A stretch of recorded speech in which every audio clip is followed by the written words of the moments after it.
Good morning, good morning, good morning. Success sessions, man. I'm excited today. Miss Simone, Hello. what's up? I mean, this really does brighten my day. I'm like, let's make I know, right? Yo, how can you have a bad day when this is how you start your day? Like, it it's crazy. Yo, hey, Ma, happy Thursday. Man, Miss Simone, I'm excited, yo. Me too. No, Today, you know why I'm excited? why are you excited, Miss? Yo, because we got Miss Tiffany on today as the guest mentor, Oh yeah. Uh, and her mission, like finding the beauty in your struggle, like that just speaks so much to me. that's powerful. It is, right? Everybody, you keep bringing the. Bangers, banger at the banger at the banger at the bank. Yo, if you don't find success messing with these sessions, yo, you doing it wrong. Just cut us off. You doing it wrong. I'm like, I hate to say it being up, but I'm like, it's so true. Like, you really have no excuse None. whatsoever. Like, getting access to people that have like been through it, want to share, have jewels to drop. I'm like, man, bitch, like, this your network? Yeah. This your circle? This your circle? Exactly. Good morning, Sam. And right. And for anybody who was on with Agent Dabney, we did drop her email in the comment section of that video. Yeah, so she's like, email her to death. When you email her, she'll give you her number and all that, and you can connect with her. But like, yeah. Like that is invaluable, okay?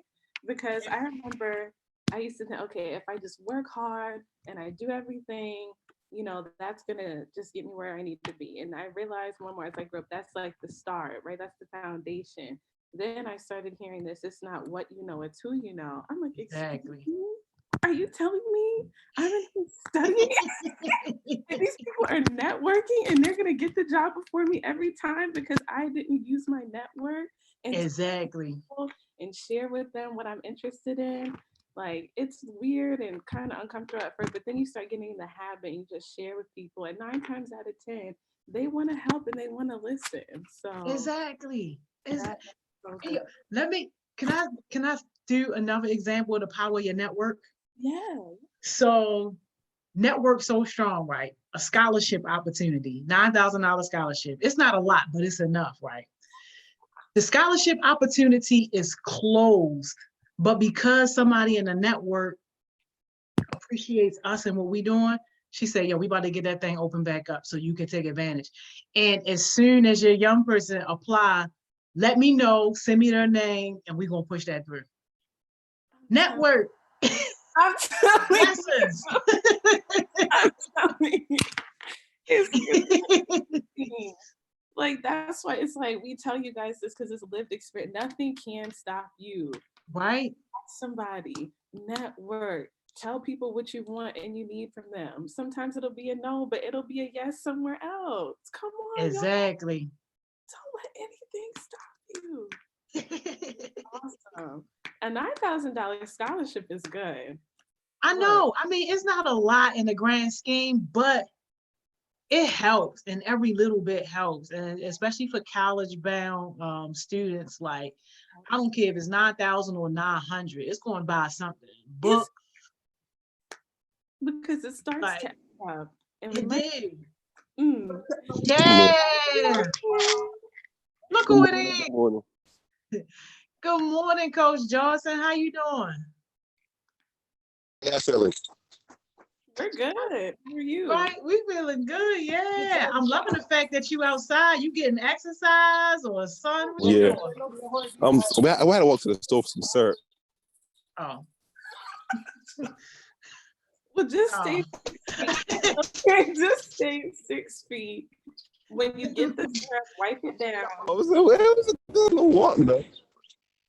Co- co- Focus. Well, I don't get syrup for the house. I mean, it was a good He knew he was exercise. jumping on here with us, didn't he? Yeah, I knew it was coming. I was up since 8 o'clock this morning. Me and Simone already talked last night, brainstormed ideas, talked this morning again, brainstorm more ideas. So it didn't I'm ready. behoove you to go and get your syrup early or to have somebody Listen, else go and get your syrup? the store was at 10 o'clock and I need this exercise. I can be both. Like, it's no problems. Sure. You know, I'm sorry, y'all, if his audio sounds horrible and y'all can't hardly make out what the heck he's saying because he decided to take a 10-mile walk during his special guest session. Look, I had to go get exercise and I had to go get some syrup. And the store went at 10 o'clock. And I was the only one. So. oh my goodness. Success. But I'm ready though. I'm ready. Success is delegation sometimes. That's delegation. And you gotta be like, can you do this for me? Can you do this for me? Because you can't be everywhere at one time, especially as a business owner. Look, You're right. But I had to go get syrup. That was the only exception. Yo, this our youth, y'all. This is our youth, yo. When we say youth, we really mean it, yo. It's not even like that. I had to go get syrup. We really mean it, y'all. We mean it. That's okay. Exactly. Boss said, God really be listening to me when I talk to him. God is good all the time. Amen. I'm a snap on that. YouTube, don't flag us. This ain't no religious station, but you know we got faith over here. Let us have okay. Let us have just a little bit of faith. Yeah, man. Good morning, Cam. Yo, we starting to have our little regular crew, yo. I like it, y'all. I like our regular crew. Not to say that no new people can't join, but you know how you get comfortable with your regular people? Like, yeah, you get comfortable. Yeah, you get real comfortable with your regular people. Yeah, exactly. I like our regular peeps. Good morning, y'all. Miss Simone, what we doing today, yo?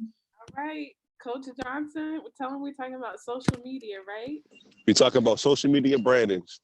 Ooh, we got too many people that need to be on this one. Yes, sir. Oh my gosh. Oh, this a big one.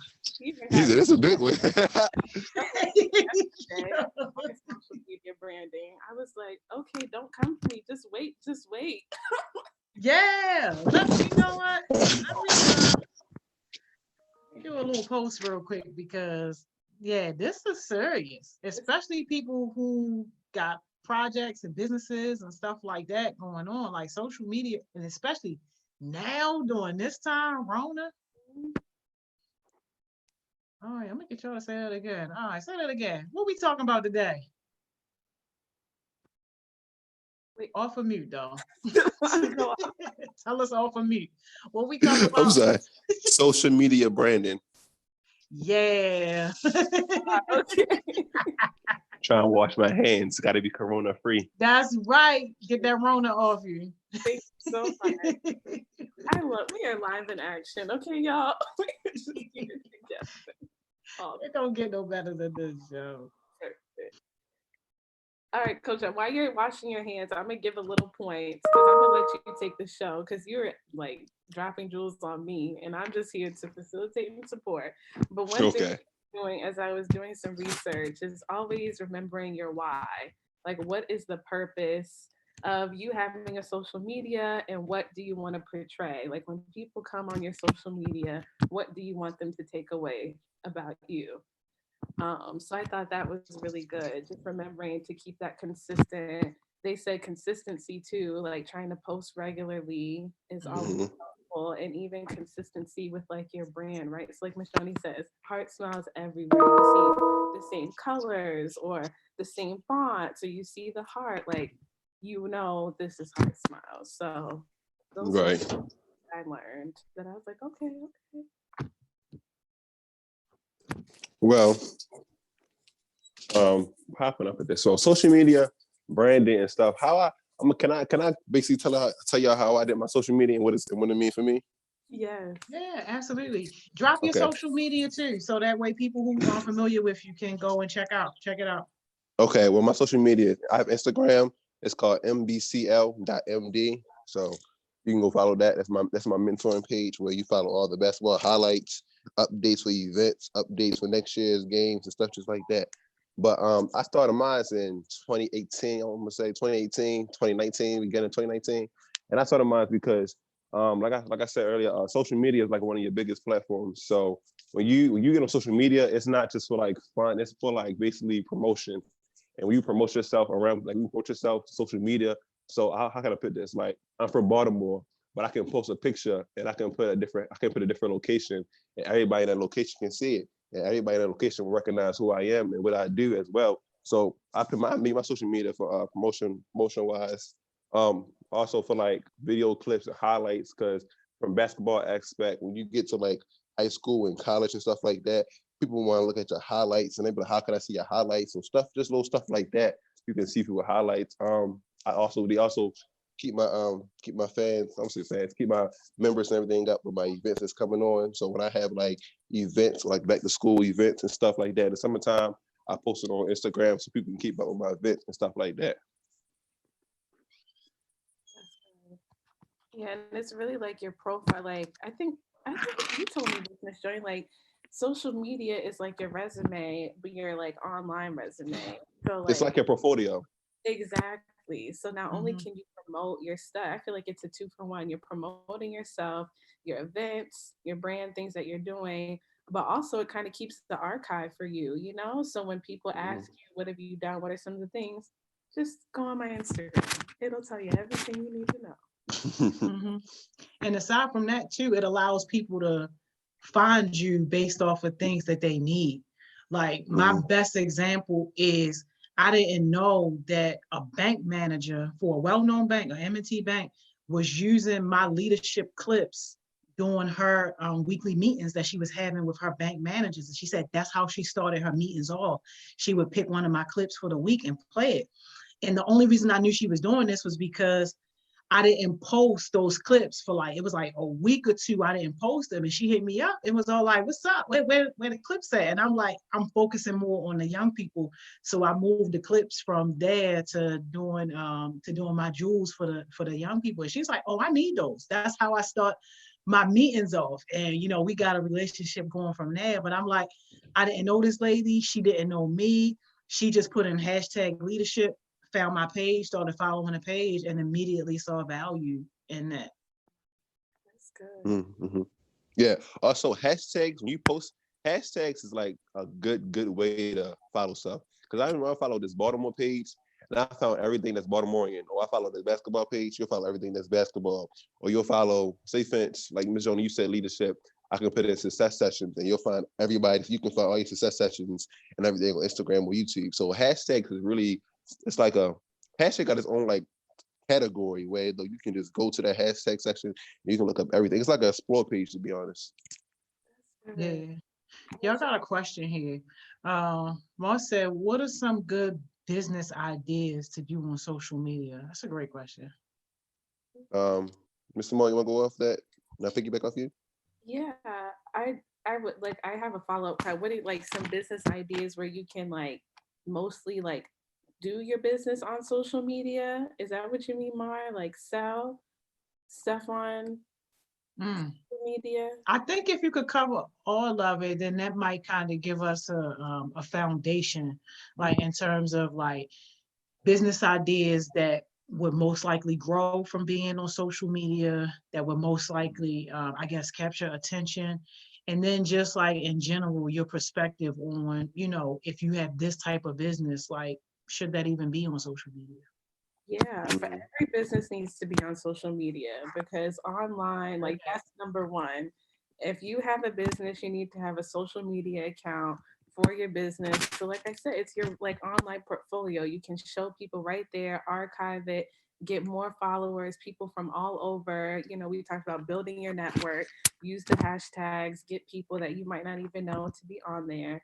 And then just try to promote, like I feel like sometimes it's hardest to find content, but if you're just being like intentional about like what your business is and showing people what you're doing, it should come that, you know, like recordings, like Miss Joy, great example, recording different set, taking pictures while you're out on the move, like that's a good way to hold you accountable.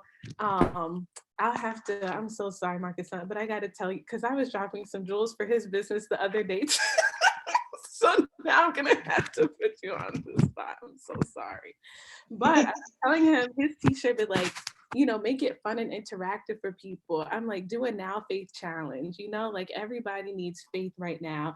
Try to reach out to your people that already have shirts. Say you pick a day that everyone's gonna wear their now faith shirt and post on Instagram, do some hashtags, and then that's how you like get everyone's social media page to have your shirts on it. And then people who don't have a shirt be like, oh, it's not too late. Get your now face shirt before we do the challenge.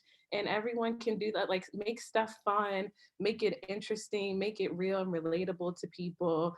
I was watching this TED talk and they said like the best leaders and businesses, the main reason that they succeed compared to other businesses is they are selling people on their why and their purpose. Like nowadays, we're living in a generation where people want to feel like they're impacting other people's lives, like they're a part like of something that has meaning, social justice, something. So, you know, some people just buy stuff for like just because it looks good and it's nice. But if you can buy stuff, it looks good and you know there's a purpose behind it, like all of our bags are recyclable, or all of our profits, so like a percent of our profits go to this thing, or I started this business, like the Madam CJ Walker story, Self-Made on Netflix. She was selling her hair products by telling her story about how she had really lost her hair. She was washing clothes all the time, and she found that like she could take her passions, and like people were sold on her story more so than they were her products. So I would just say any business you have, make sure your why is really apparent, why you do it, make sure it has a message and something behind it. Make it engaging, something fun that everyone can kind of interact with, and then just promote and be consistent. All right, Coach Johnson, you take it away. Yeah. Hello. I agree with everything you just said, but I also want to come back to what you said. If you whatever kind of business you have, you need to promote it. Now, question: say fits like your business. I'm feeling like this. Say fits like your business. Okay, say if you're a rapper, right? But you like promote violence. I want to say promote violence, but you condone violence. It's like is that promotable? Like, should you be able to promote that? I don't personally think that's the best thing to promote, but I know it happens, you know, like Mm-hmm. the thing, it's real. And I think more so about promoting people, like they want stuff that's real, you know? So a lot of the times I feel like rappers rap about stuff that they've experienced and they've been through. So I don't even know if it's more so that they're promoting it, but they're just like, this is actually my life. And I want people to know that I'm real, and I want them to know that they can connect. I feel like people connect with it because, you know, music, people listen to it because they feel like they can relate to it, or they like the beat, stuff like that. But some of your favorite songs might be because it really gets you through and you feel like you have a personal connection. So Mm-hmm. I personally, you know, I don't think it's good to be promoting negative music, but it kind of goes back to my point about why people are successful, because they stay true to like their experiences, they're real, they put it out there. So for your business, you just want to make sure that you can be real and positive and, you know, be promoting it. And that'll be a good segue to Miss Tiffany talking about beauty in the struggle and really trying to talk more about that beauty aspect. Mm-hmm. Because Mm-hmm. really we need, I think I was telling Mara yesterday, yeah, we like for every dark spot that's out there trying to promote negativity, we need to be a light and like push it out, you know, like one light can hit another light and hit another. And that's the thing, like darkness doesn't like cover, light covers darkness. So if we can be that, that's a whole nother story. But I mean, I'm sorry, I gotta not cut you off, but we do have example in HeartSmiles on our heartbeats was like a darkness, and his light basically overshadowed his darkness now, and like everything he's doing is all positive. So I understand what you're saying, but also you got to keep it to the fact where as though you got to stay true to yourself. So by also staying true to yourself, you don't want to change yourself for nobody, but you also want to like at least change the negative part that you had and make it positive. So therefore, when you do get promoted by other people and you do get like hashtag, you do get like tagged and posted like that, people will know you for like not for your bad, but also can see that you're also embracing that your inner self and that your inner beauty and that you actually come from the struggle and that you really been true to yourself, but also being positive at the end. Exactly. It's doable because we were kind of talking about it yesterday. Like it could be and like life is not so linear, but you want to focus that last part of the sentence. Like I've been through the struggle. I might have been involved in violence and now I'm working towards being this better person. I am being positive. Like you don't have to neglect and try to hide who you used to be, but you just highlight and focus more on how you've grown and changed. And I think that's so powerful. And you always want to take people through that transition. Like, this is where I used to be, but this is where I am now. And this is where we're going to focus on where I am now, because we don't need to focus on all the past. Like, there are pieces of your story that were transitional that, like, kind of you want to highlight, but then you want to continue to focus on the forward and the positive, because that's key. Mm-hmm. I made a couple notes while y'all was talking. Yeah. Just some points that I thought were important. I wanted to make sure that it didn't get missed. In terms of the music, right, that we listen to, because I ain't gonna lie, I listen to 90s like rap and R&B, and a lot of that stuff, and you think about Wu-Tang Clan and all that, like DMX, like it's not positive music. But I think for the person, you got to understand what's entertainment and what's real life. Mm-hmm. So for me, regardless, I don't care what you're saying. If it's not something that's positive or something that resonates to my life, then to me, that's entertainment. And I'm just going to laugh and enjoy it for that 3 or 4 seconds, however long that song is, and then that's it. In terms of that. So I think when people were thinking about music, you definitely got to make sure that you keeping yourself mentally checked, because that stuff can sink into your soul and sink into your spirit. And then you take on whatever spirit that music is given to you. If that music is angry and you don't really know who you are, then you're going to be angry. Don't even know why you are. And that's because that angry music got into you. So I would definitely say keep that in mind. And then the second thing is when you think about like, people evolving and becoming better people and all that, I think it's also important to know that the person is always the same person, right? So even if we use the terminology that the person changed, like really the person didn't change. The person is the same person. Their habits changed, their behaviors changed, their mindset changed, and therefore their lifestyle and everything, all that type of stuff kind of changed. And people need to still embrace like even like those dark moments, because without those, you would have never been able to transition, into the place of the person that you want to be. So. Absolutely. That is so key. Oh man, I had a good point, but then I got so engrossed in what you were saying, Miss. I'm like, man. That point back, we need it. I mean, not to prolong on the topic about music, but also you can't let the music be you. You feel me? It's like you just listen to the music for entertainment, like you said, Miss Joni, and then let it go. Like you can't let the music be you, because I know some back when I was before I even started the business, I let the music be me. I use the music for motivation and stuff like that. But then I was like, it's not really real. Like I can't really live to this. Like, I can't really live to this rap stuff. Like that's not even me. So you definitely can't let the music be you. You just listen to the music for entertainment. And if you feel as though that the music is like too much trauma in your life, because sometimes music can also cause trauma as well. If you want to be real, because music can cause trauma. So if you think the music can cause trauma or like let it take over your body, then you shouldn't listen to it at all. Yeah. No, that's real. That's real. And Cam made a comment back on our social media brand, and she said somebody was doing a video chat for photography. That's genius. That's That's awesome. genius.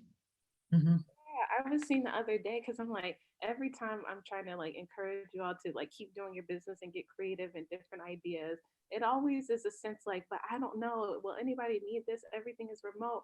And then I saw something online that was like, even for photographers, like everything is online right now. So I think real estate agents are trying to find photographers who can't do personal in-home tours, they're looking for people who can come and take pictures and videos so they can still communicate with their clients and show houses. So it's like for everything that you think you can't do, there's a I can do this instead. There So I you go. y'all to like Mhm. don't get the whatever, write down the barriers that you feel like you might face because that's real. Get it out and then start spending the rest of the energy figuring out how you can overcome them because that's way more productive. And I caught my thought.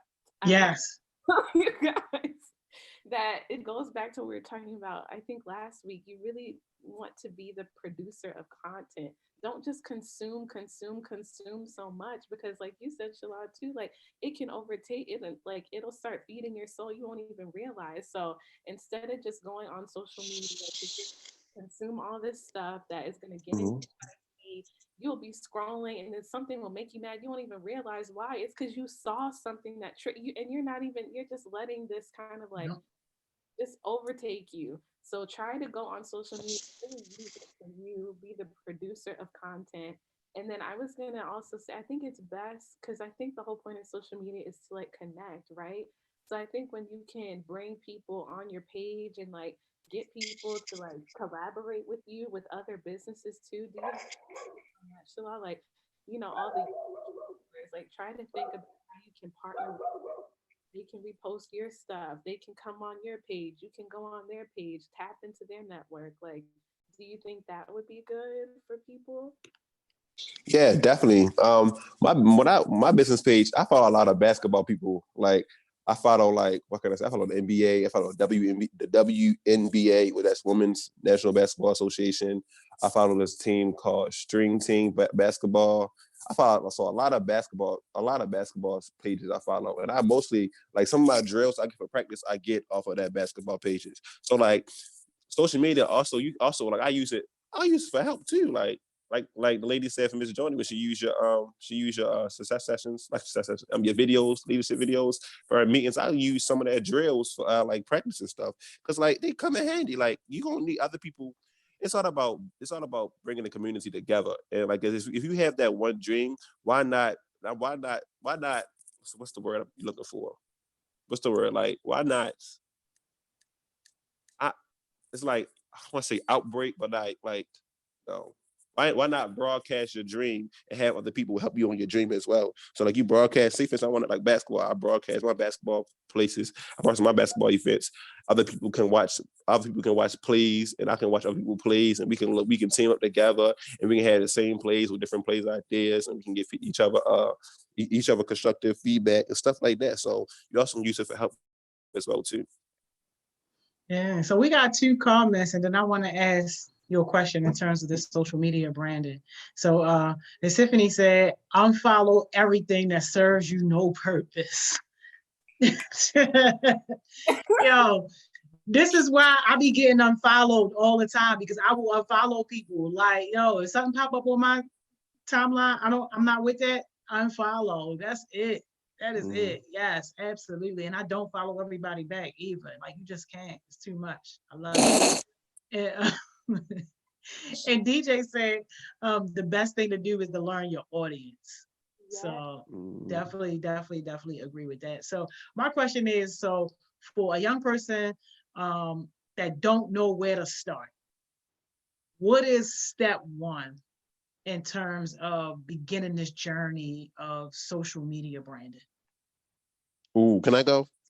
Yeah, Can I go? Ooh, absolutely. ooh, ooh, ooh. So first, okay, so I'm gonna do it like how I did it. So first of all, you gotta establish a business plan and establish your business first. And then when you establish a business, you establish your audience. Once you establish your audience, then you make your business page. Once you make your business page, you'll start establishing the posters they start establishing like the what's the word? Your appearance, like everything is about appearance. So you start establishing your logo, you start establishing like your main cover for everything, your fonts, your colors. Then once you do that, you start posting your flyers. When you start posting your flyers, you start using your hashtags. You gotta have like good captions that catch people attention. It's more so like when you start up, you just basically gotta know what you're doing, like what's your business plan, who are you reaching out to, and what is going to be your main everything. Like HeartSmiles, you have the H and a capital S in the middle of HeartSmiles. So like you already know that when you see that, that's HeartSmiles. And then when you have like NBCL, you know that the colors is going to be beige and red. Like you know it's going to be that color. Like you have M&T Bank, you know the colors is going to be green. Like you like stuff. You got to establish certain things for your business. Am I saying that right? You saying it right, but bruh, you gave me a lot. If I'm one of y'all youth in y'all day and age, what's your word? Anxiety. You just gave me all the anxiety in the world. Well, I'm gonna give it to you simple. Basically, what are you Like, doing? What are you doing? Who are you reaching out to? And basically your main page, like your main cover. okay, so you saying my first step is to answer these 3 questions. You Yep. said, what's that first question? First question is what is your business? What is What my are you doing? business? Okay. Second question, who is your audience? Who is my audience? And the 3, what will be your like your main cover? What you mean when you say my main cover? Like what would be your like what's something that originated from you? Like what can I say? Like what's your font? What's your logo? Like what's your signature? Like you see what I'm saying? Like what's it? It's word. I can't get it this morning. What's your direct appearance? I don't know. I said I just don't. It's in my head, but I can't say it. Logo is a good word to use for what you're trying to describe. Okay. Because like anybody, like when you see the heart, you already pretty much kind of know. When you see the basketball on fire, you already kind of know. Right. So logo. Okay. Yeah, logo. Sorry, I'm tripping today. I'm sorry. No, I got you. That's good stuff though. But like, that's how you got to talk. Like when somebody is telling you like, I'm confused, I don't know where to start, what's step 1? Like step 1 can't be establish this, establish that, because it's like, okay, well, how do I establish? But what you just said was first answer these 3 questions. That gives anybody that wants to do this, that gives them a place to start. Okay, let me answer these questions. So I like that. What is your business? What is your audience? And what is your logo? Okay, Miss Simone, what you adding on to that? Oh, I was gonna say, how do you get followers next? Like, I feel like that's like once I feel like maybe that'd be the question for now. How do I like attract my audience so people will come to my page? Do you have any tips for them, Shalal? What do you do? Well, for me, I have my teammates, like no teammates. I have my friends or family to promote my page on Instagram. So like my mother and my father, their Instagram, I tell them go ahead and post my page for me, or my classmates stuff on school, I tell them post my page, or my other team members surrounding me that's on my same team, I tell them promote my page. So it's more of connections, like you need connections. Okay. So DJ said the best way to start is to know where you want to go. Cam is saying, period, yes. So she's affirming the conversation. And she was saying the question is like, what is your look? Absolutely. And then DJ said, product branding, the recognition of your brand. So, okay. So you said you get other people to promote your page. What about you, Miss Simone? Oh, well, I was gonna give y'all a little Gotta be ready. Gotta be.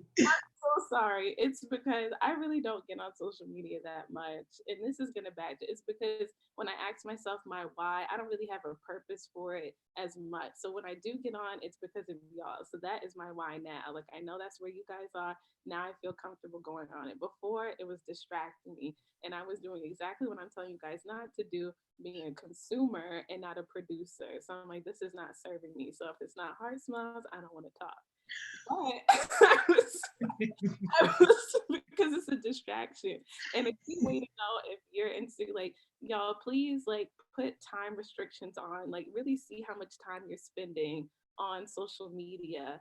Because that's a good indicator. You know, it's not like it's bad. Like you just want to make sure you want to use it for your good and be real with yourself. And so I had to be real with myself. I'm like, Simone, you ain't got no business.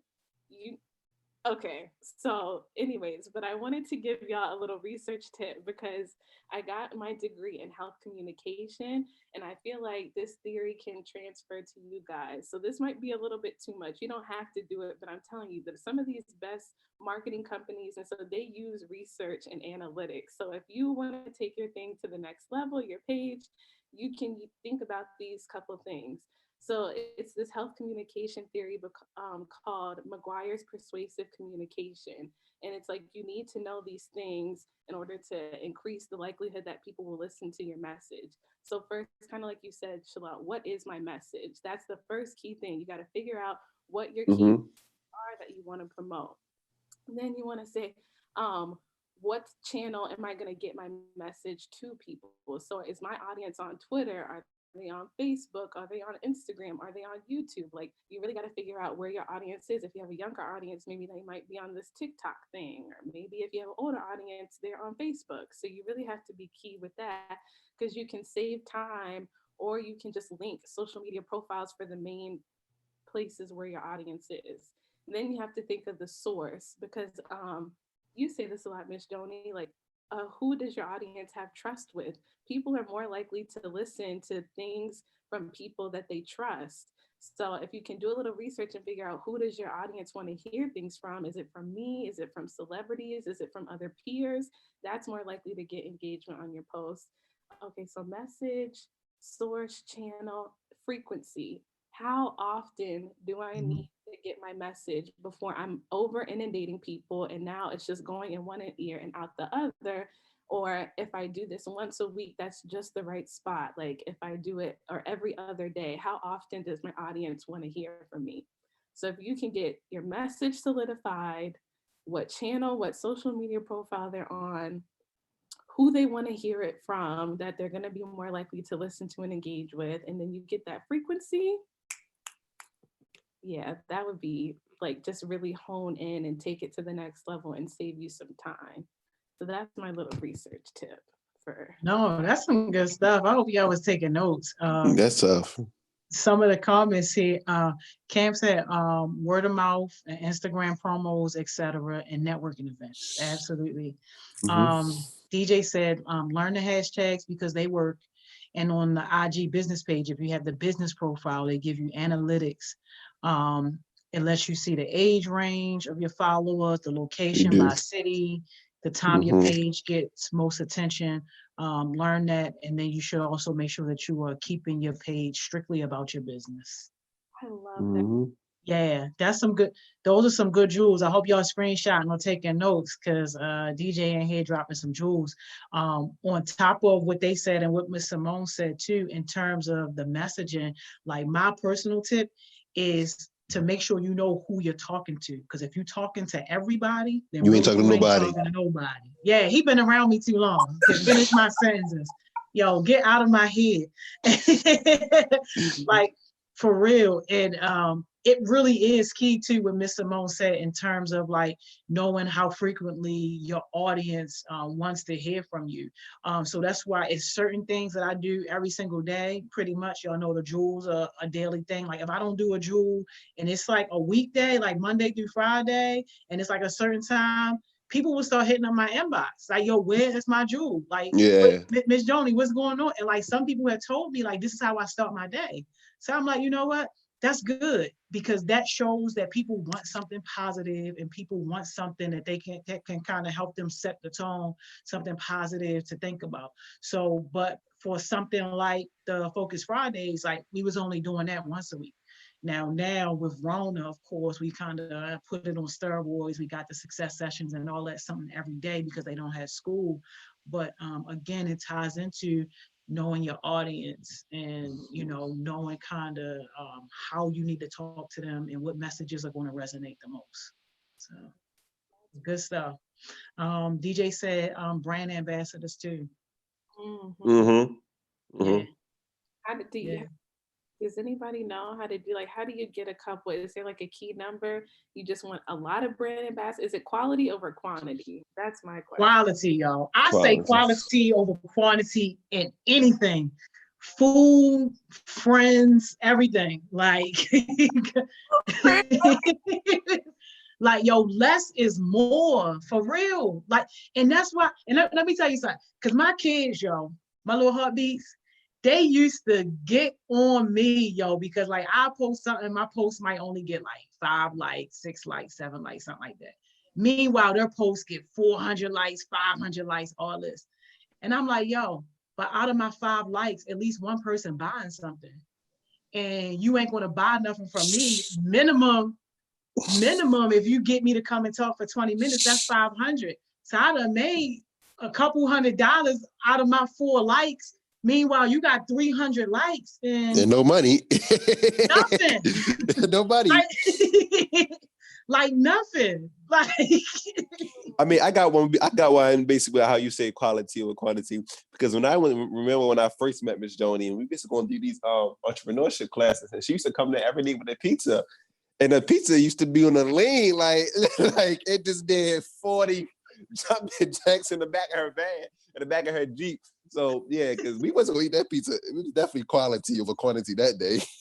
That was quality, but that was homemade pizza. And I was speeding, yo, because I was between sessions. So trying to get all the way from west to east and then back to west was a whole headache. And I didn't have like no real team that had that type of availability where I could delegate that to somebody. Unfortunately, I had to be the person to get it. I mean, we still ate it, but you open the box up. You open that box up. He was like, Mr. Joni, what's going on with the pizza? Like, don't do that. It's crazy. Yeah, Canvas said definitely the quality over quantity. DJ is solidifying that too. Brand ambassadors, you definitely want what? Is that a typo? You definitely want quantity? That better be a typo. Forget I just read that one, y'all. Miss Tiffany said no money. Yeah, that's right. Yo, the brand ambassador. DJ, if that's not a typo, then you need to really explain that, y'all. Like, why are you telling us quantity in terms of brand ambassadors? I'm definitely not opposed to different ideas. That's what we want. But yo, let's see what you're talking about. Hopefully that was a typo, yo. So I got a question. So you know how business cards is a good way to promote your business as well. But how could you how could you, Ms. Joni, we'll put it on Ms. Joni, how could you, so say for instance, you meet somebody at a business event, right? And you give them your business card and you tell them like you give them your 30-second pitch, elevator pitch, and then give them your business card. How do you make sure that they don't like put the business card in the back of their pocket and never look at it again? Like, don't your elevator pitch gotta be outstanding as well, but like ain't that another part when you say like quantity over quality? I mean, quality over quantity. That's a great point. Absolutely. And I think with business cards, see, I'm a little biased because it depends on where you are in your business, like where you are in your journey. Just starting out, business cards are critical. Absolutely. You want to have a business card. Even if they throw it in the trash, you want to make sure that you give it to them because that's a way for you to connect with people. And 9 times out of 10, when people are interested, they will either take a picture of that business card or send you an email or text or whatever the case may be in order to try to connect with you. But it's just a good way to give people something physical for them to stay connected with you. But you're absolutely right. If they aren't interested, like if your elevator pitch or whatever conversation y'all was having isn't interesting, 9 times out of 10, that business card is probably going to go in the trash and you'll probably never hear from that person. But as you start to elevate more in your journey, you'll see that more and more you really become a living business card. Like you are your business card. I don't carry business cards right now, and I do that purposefully.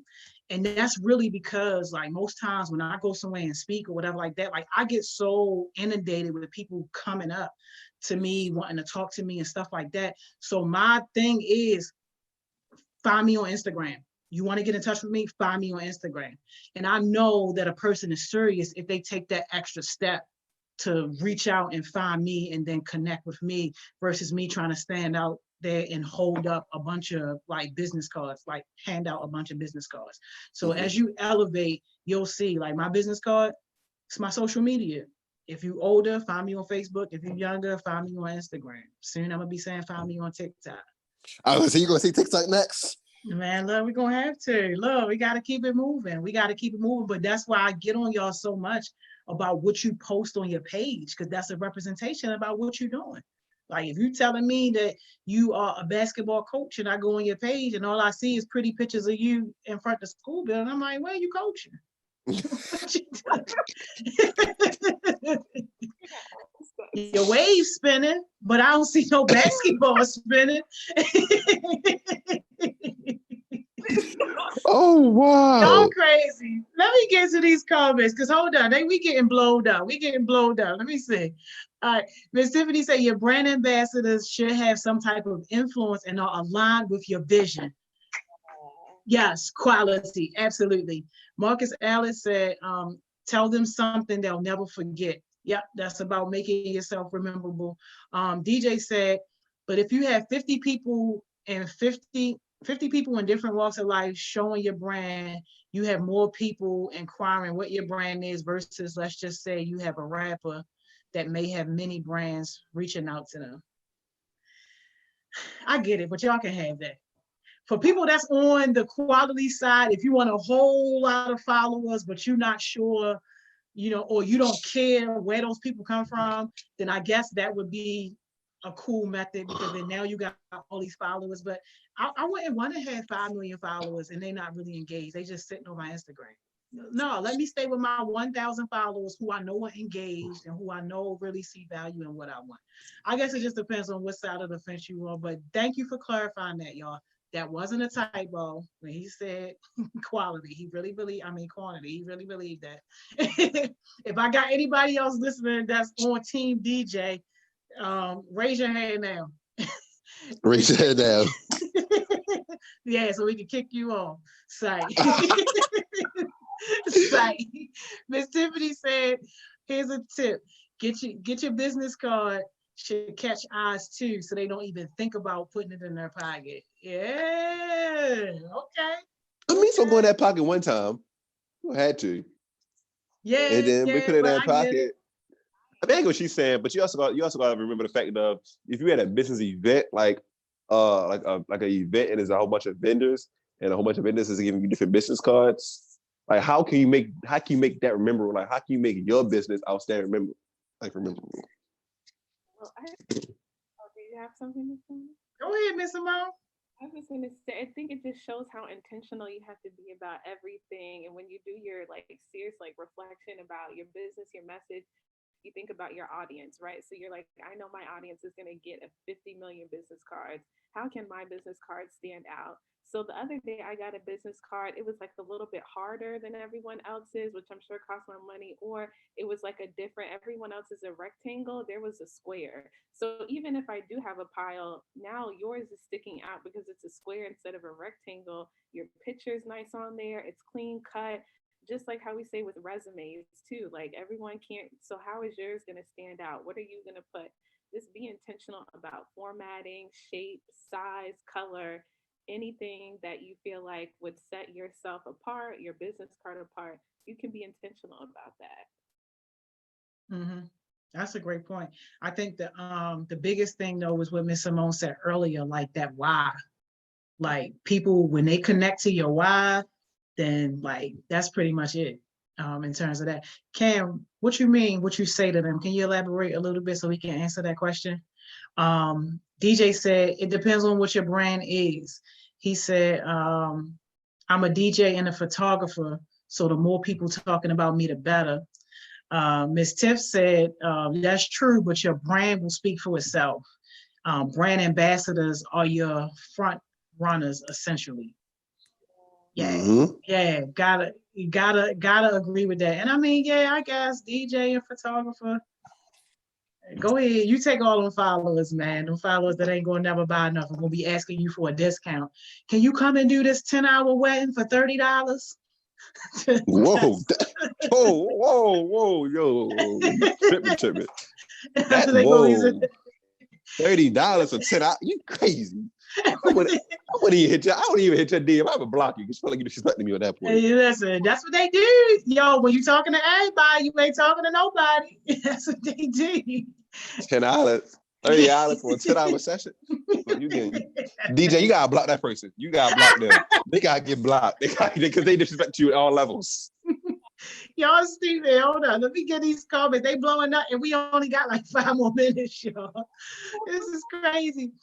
Cam said, hold on, y'all going fast. Cam said, what you'll present to them, they'll really want to look at it based off of its own appearance and how well you presented it to them. Absolutely.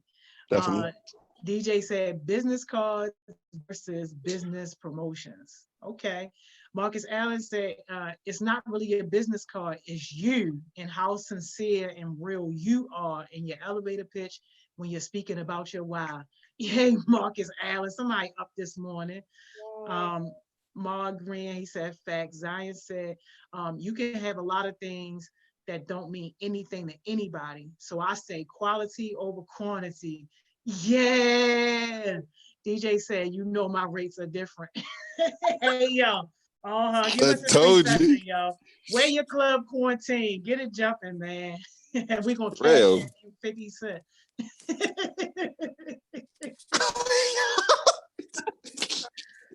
Man, y'all gotta leave us on a good note on this whole social media branding.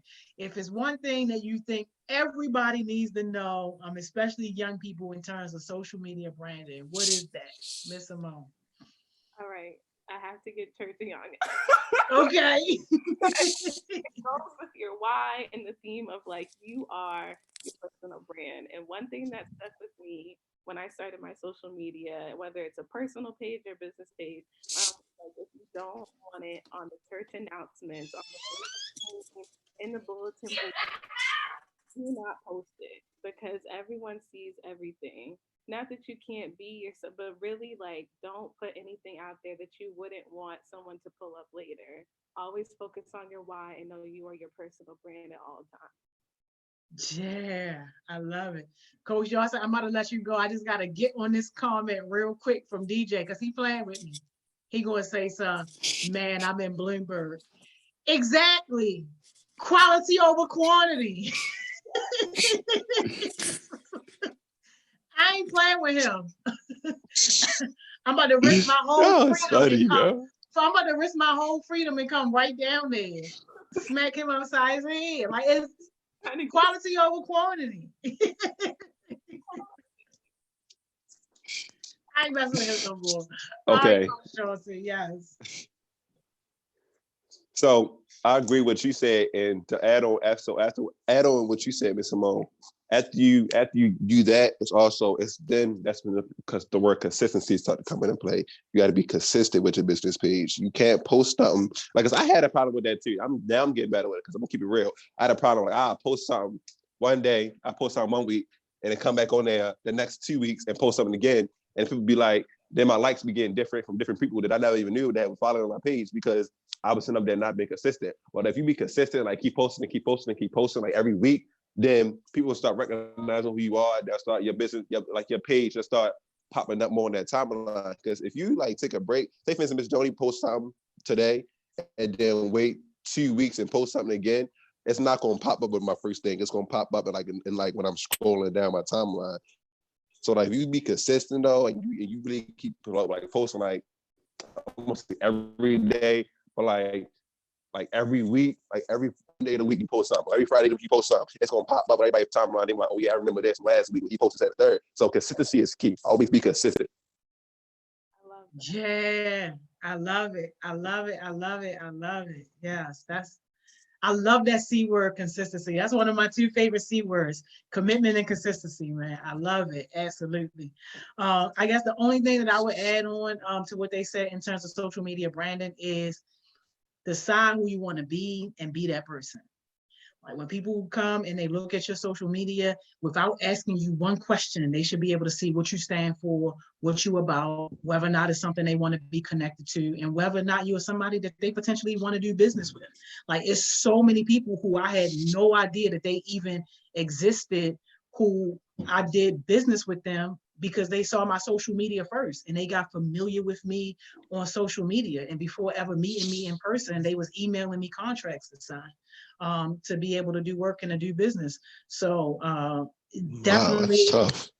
Yeah, man, it's real. And that's why I say, and DJ is sitting over here proving my point even more. He talking about what I'm at work. Yeah, I'm about to come down at work and beat you up because if you was taking this advice, quality over quantity, your work would be your full-time work would be your photography, your business. You wouldn't be down there on Wall Street. I'm about to come and scoop you, man. We about to do this. I'm about to change your whole life around, man. Listen, I'm not playing with him, y'all. I'm not. I'm not playing with him. But unfortunately, we are out of time, y'all. This has been a great session. It was a great session. It was a pleasure to have you. Yeah, it is a great, y'all. I love these jump off sessions in the morning. That's what we needed to name your session, the jump off session. That's how you. Because it wake me up. I ain't even gonna hold you. I be getting up like, yeah, Simone, ready to get up on here. I'm ready to get lit. It's ready to get lit. Ready to get lit. Exactly. Like, yo, what better way to wake yourself up? And it's crazy because Miss Simone wasn't even supposed to have this first spot. She was going to take an afternoon spot. But keep her 10 o'clock in the morning. I know, exactly. So, I mean, it worked out the way it was supposed to work out. But y'all, I'm super duper excited because next up we got Miss Tiffany, y'all, founder of Finding the Beauty in Your Struggle. She's going to be talking about all that good stuff, y'all, pushing through adversity, your challenges, all that. She's super, super cool. Y'all blowing these comments up. Let me, yo. Look, when you get jumped off in the morning, you got Coach Johnson, Miss Simone, HeartSmiles in this building. You know it's gonna get lit. Right, but it gotta be lit, right? Let me see. 20 seconds in these comments. Ma said the fear of missing out, the fear of making a mistake, the fear of costing your business money they don't have, or rushing something which should be done carefully. If you haven't communicated that your product and your business is legit, why should anybody get their credit card out of their wallet? Hey, yo. My man Small livid, yo. He woke. Hey, yo. He woke. Marcus Allen talking about I'm woke too. Marcus Allen, you better be woke. We need our face messages daily. DJ say I'm on that 9, holler at me. I'm gonna holler at your little butt. I would try to hop on one, but the barbershop closed. Yeah, all right. Hey, yo. Put a do-rag on. Y'all are crazy. All right, man. It has been so real. I'm going to see y'all back in 3 minutes at 11. We're going to be back on with Miss Tiffany. Thank you, Miss Simone. Thank you, Coach Johnson. Hey, y'all, I see y'all back right at 11. All right, see y'all.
Miss Tiffany, Hey, Joni. what is up, man? Nothing much. How you doing? Girl, I'm nervous. Wow. We ain't nobody. Listen, y'all everything to me, okay? I had to write down some points just to make sure I stayed on topic. Man, you good. You good. You are amazing. I appreciate you taking your time to volunteer with us. Like, this is a trying time for a lot of young people. So to be able to do things that keep them positively engaged is very, very important. And having people like yourself with like positive messages, powerful stories is definitely inspiring. And I appreciate it. Oh, I appreciate the ask. Listen. Man, of course, of course. So let's kind of just get right into this. Can you first like formally introduce yourself to the young people, like like who you are, where you came from, and where you are now? Hey, y'all. I am Tiffany Sneak Rose. Most of youth in Baltimore City know me as Miss Tiffany. I am from Baltimore, born and raised originally West Side to be exact. Yeah, I would say like a lot of mistakes that I made literally have put me in the position that I am currently in. And that's how I met Miss Joni, was through funding at Family League. And that's where I work now as the program manager of expanded youth opportunities, serving the youth in the community-based programs. So I love what I do. I love where I am because I get to meet important people like you and y'all on a daily basis. So yeah. That is awesome. Now, finding the beauty in your struggle. Whew. Talk to us about that. Like, that's just deep. Like, you won't believe like how many people like hit me up, like replied to the fight when we put it out, and I said finding the beauty. It was like, for real, I love that. That topic is deep. Like, oh, I'm gonna be on for that. Listen, so that is my baby. Like, I am literally, so I cultivated it in the summer of June 2019. It was like, I wanna do a blog. I really wanna write about what it is that I go through as a woman, as a Black woman, and like how there aren't any platforms where Black women can be, just be.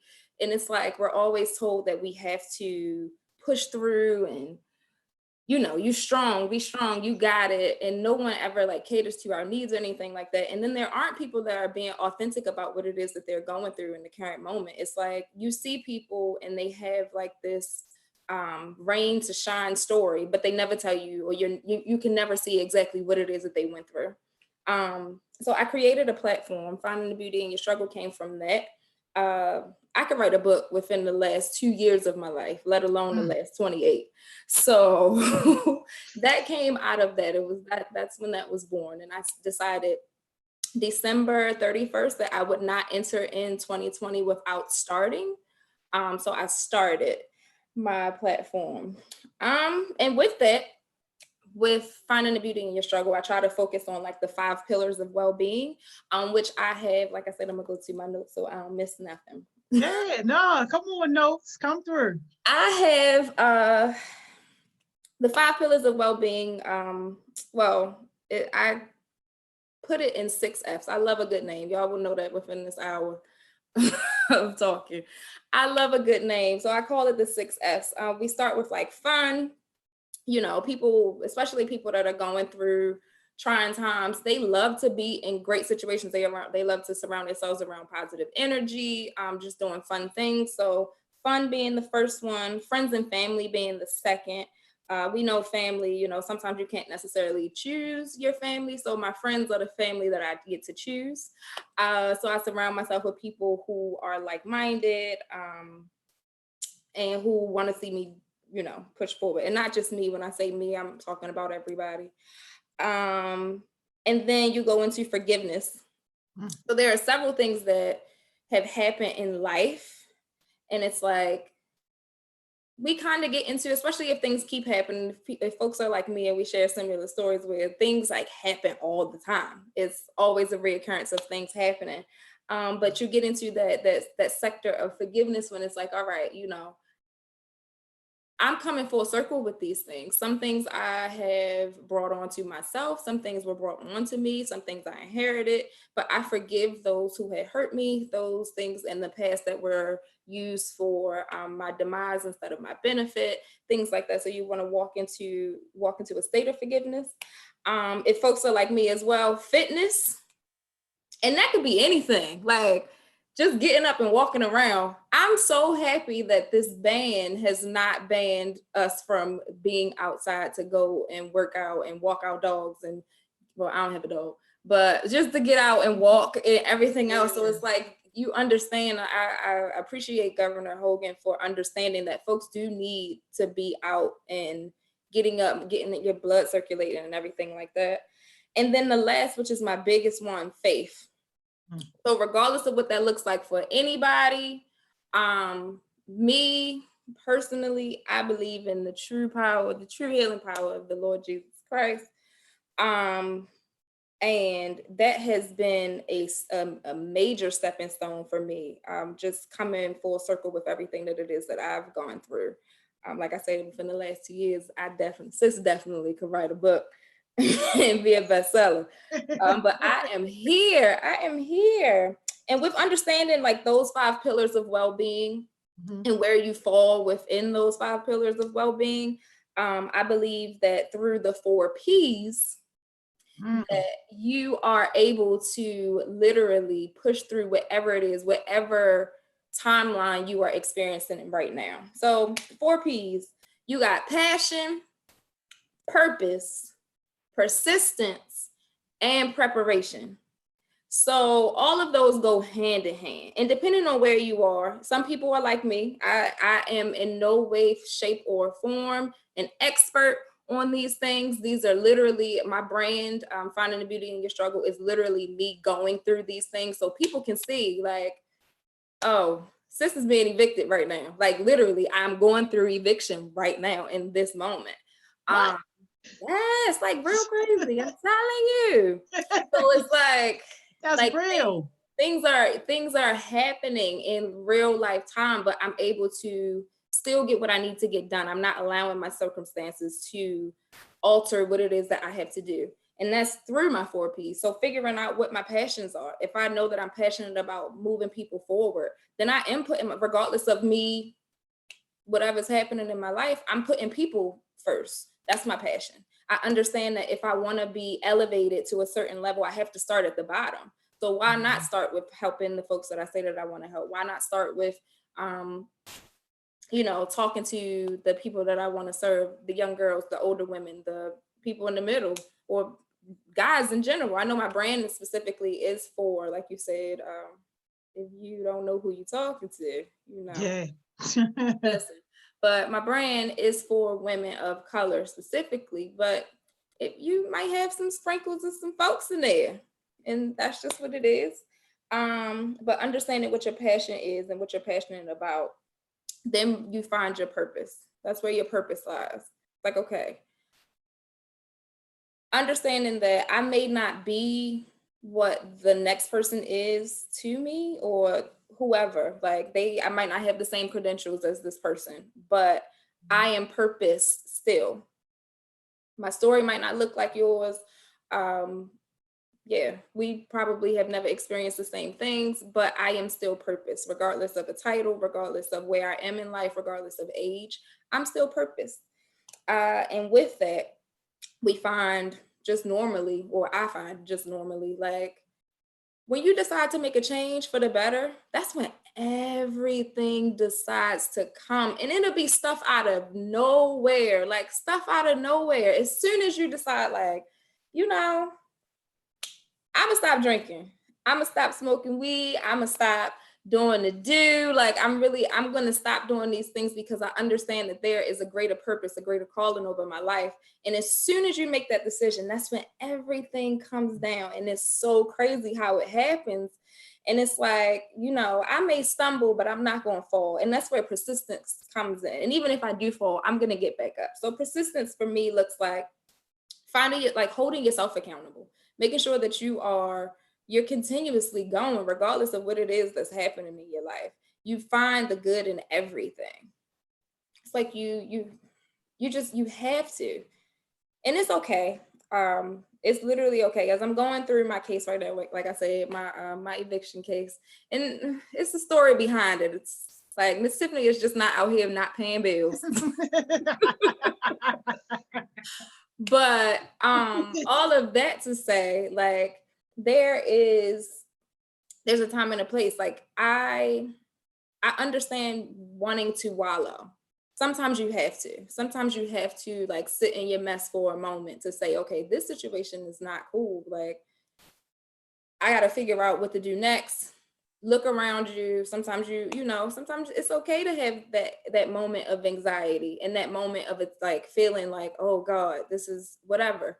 But you use that moment to understand that I don't ever want to feel like this ever again. And that's where your persistence kicks in. It's like, quick, like I don't know, for me it's really quick. It's like I can't stay. I give myself 2 days. You got 2 days to wallow, sis. Yeah. Wallow in your mess, figure it out. Like, okay, cry about it, but by day 2 you need to figure out a plan. All right, this not working, what do I need to do next? Okay, my accountability groups aren't having meetings because some people, they fall off, and that's okay too. My accountability groups aren't meeting. How am I going to hold myself accountable without falling victim to my circumstance? You figure out that plan, and that's when the preparation comes in. So it's like, I love notebooks and planners and everything else. Probably won't write in them, but I love them. I love them. And if you are that type of person, I definitely, I find myself writing on, like I said, I buy planners, notebooks, all this stuff. All of them match to be all cute. I got the pens and everything to match, and I won't ever write in them. I find myself writing on sticky notes. Sticky notes, spending money on nothing. But the purpose of that is to say that you write things down. Yeah. So it's like you're literally preparing yourself for the next thing. I am a vivid dreamer. So whereas though, like, I'm dreaming about circumstances that haven't even happened yet. That is the plan. That is your preparation. You write that down. So it's like, all right, I had this vision about something. It hasn't come to fruition yet, but I know that it's coming, or this is something that I want to discover. I want to learn more about, whatever. I saw my higher self, and it's like, yeah, let me write that down. What are some things that I want to accomplish within the next 10 years? Write all that stuff down. Even if you don't have the steps of what it is or how to get there, like you said before, university Google, university YouTube, all that, like everything. We have so many resources at our fingertips, and you just decide to write everything that it is that you want out of life down without even having a plan yet. You've already started the basic necessity to get that done. Absolutely. So, you're making some real fire points. Hey, make sure y'all put your questions and comments here. Cam did say when you were talking about your struggle, she said that's true, and it tests your character. And Mars said, are we talking about making the good out of the bad? Listen, yes. So some situations, it is what it is. You can't find anything good in those situations, but the flip side is, how did I come out of this? That's the great part. I had a conversation with one of my friends yesterday, and we were talking about comparison and how we compare ourselves to people often, or we compare where we want to be to people of success. And it's like, oh, like me, I am doing this work that requires a degree without a degree. And for a very long time, I was just like, there are so many people that are on this level, and I would walk into rooms and I would feel like I don't belong there. And I honestly felt like that for a very long time. And my friend even getting on this live, y'all, I was like, oh, there's some bangers on there. What I'm about to get up here and say? But my friend had to remind me, like, listen, look in the mirror. You are the miracle, sis. Like, you are doing what exactly is that you're supposed to do. And I feel like we often forget that at times. We forget that. And we look at our situations and we say, like, okay, oh, woe is me. All of this is bad. All of this is wrong. Instead of, I made it through X, Y, and Z. I did X, Y, and Z. I stopped myself from going the extra mile when I could have. There have been plenty of times where I should have died, y'all. Like, plenty of times. I'm still here. Still trying to figure out purpose, still trying to figure out life. And I do that each and every day because I have breath. And that's where the persistence and passion and everything comes into it. Like, it all comes into play, because without any of those things, none of that is possible.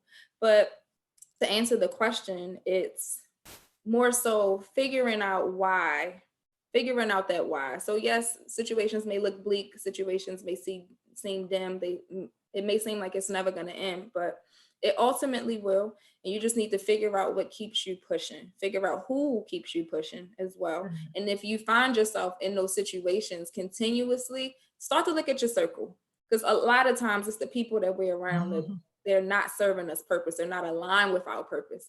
And even with us trying to figure out what our purposes are, people around us, the people that we're connected to, things that we're connected to, just as we spoke about earlier before on the live, like, you're consuming all of these things and you don't even know it's happening, but subconsciously it's not setting you up for your greater self. Yeah. So how do young people like take your concept and make that something actionable? Like, something that I say all the time is the only difference between like where you are and where you want to be is that action in between. So if a young person is listening right now and they thinking like, like, Dad, I'm going through the struggle, nothing seems to be going right. Like, how do they take these? Like, we got the F's, we got the P's. What am I doing? Like, as soon as I get off of my success sessions for today, what's my next move? I would figure out exactly where you are. So out of those, start with the F's. Figure out where you lie. Which one of these things brings me the most joy? Which one of these things fulfills me in this moment? So right now, for instance, let me use my eviction again. With me going through my eviction, like, me being around, not necessarily, because sometimes me being around friends and family brings me anxiety because they're like, oh, well, what you about to do next? And I'm like, oh my God, let me figure that out. But fitness and faith for me, understanding that I am going to get out of this situation. Don't know how it's going to happen, but keeping the faith that it will happen. And that keeps me going.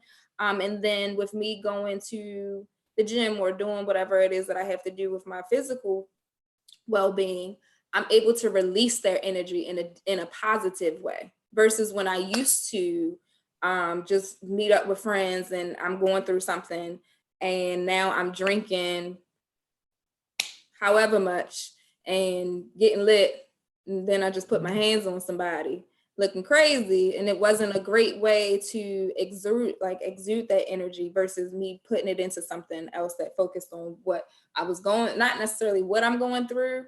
It doesn't have to have any correlation, but to just figure out what brings you joy in that moment, and using that to your benefit. Yeah. Ma says that passion isn't something physical. It's an intimate feeling, a love for your craft, a love for the ability to create something out of your own capabilities.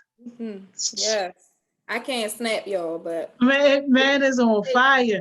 So look, I gotta ask you this, because you keep talking about this eviction, and it's just like, that would normally have somebody on the floor.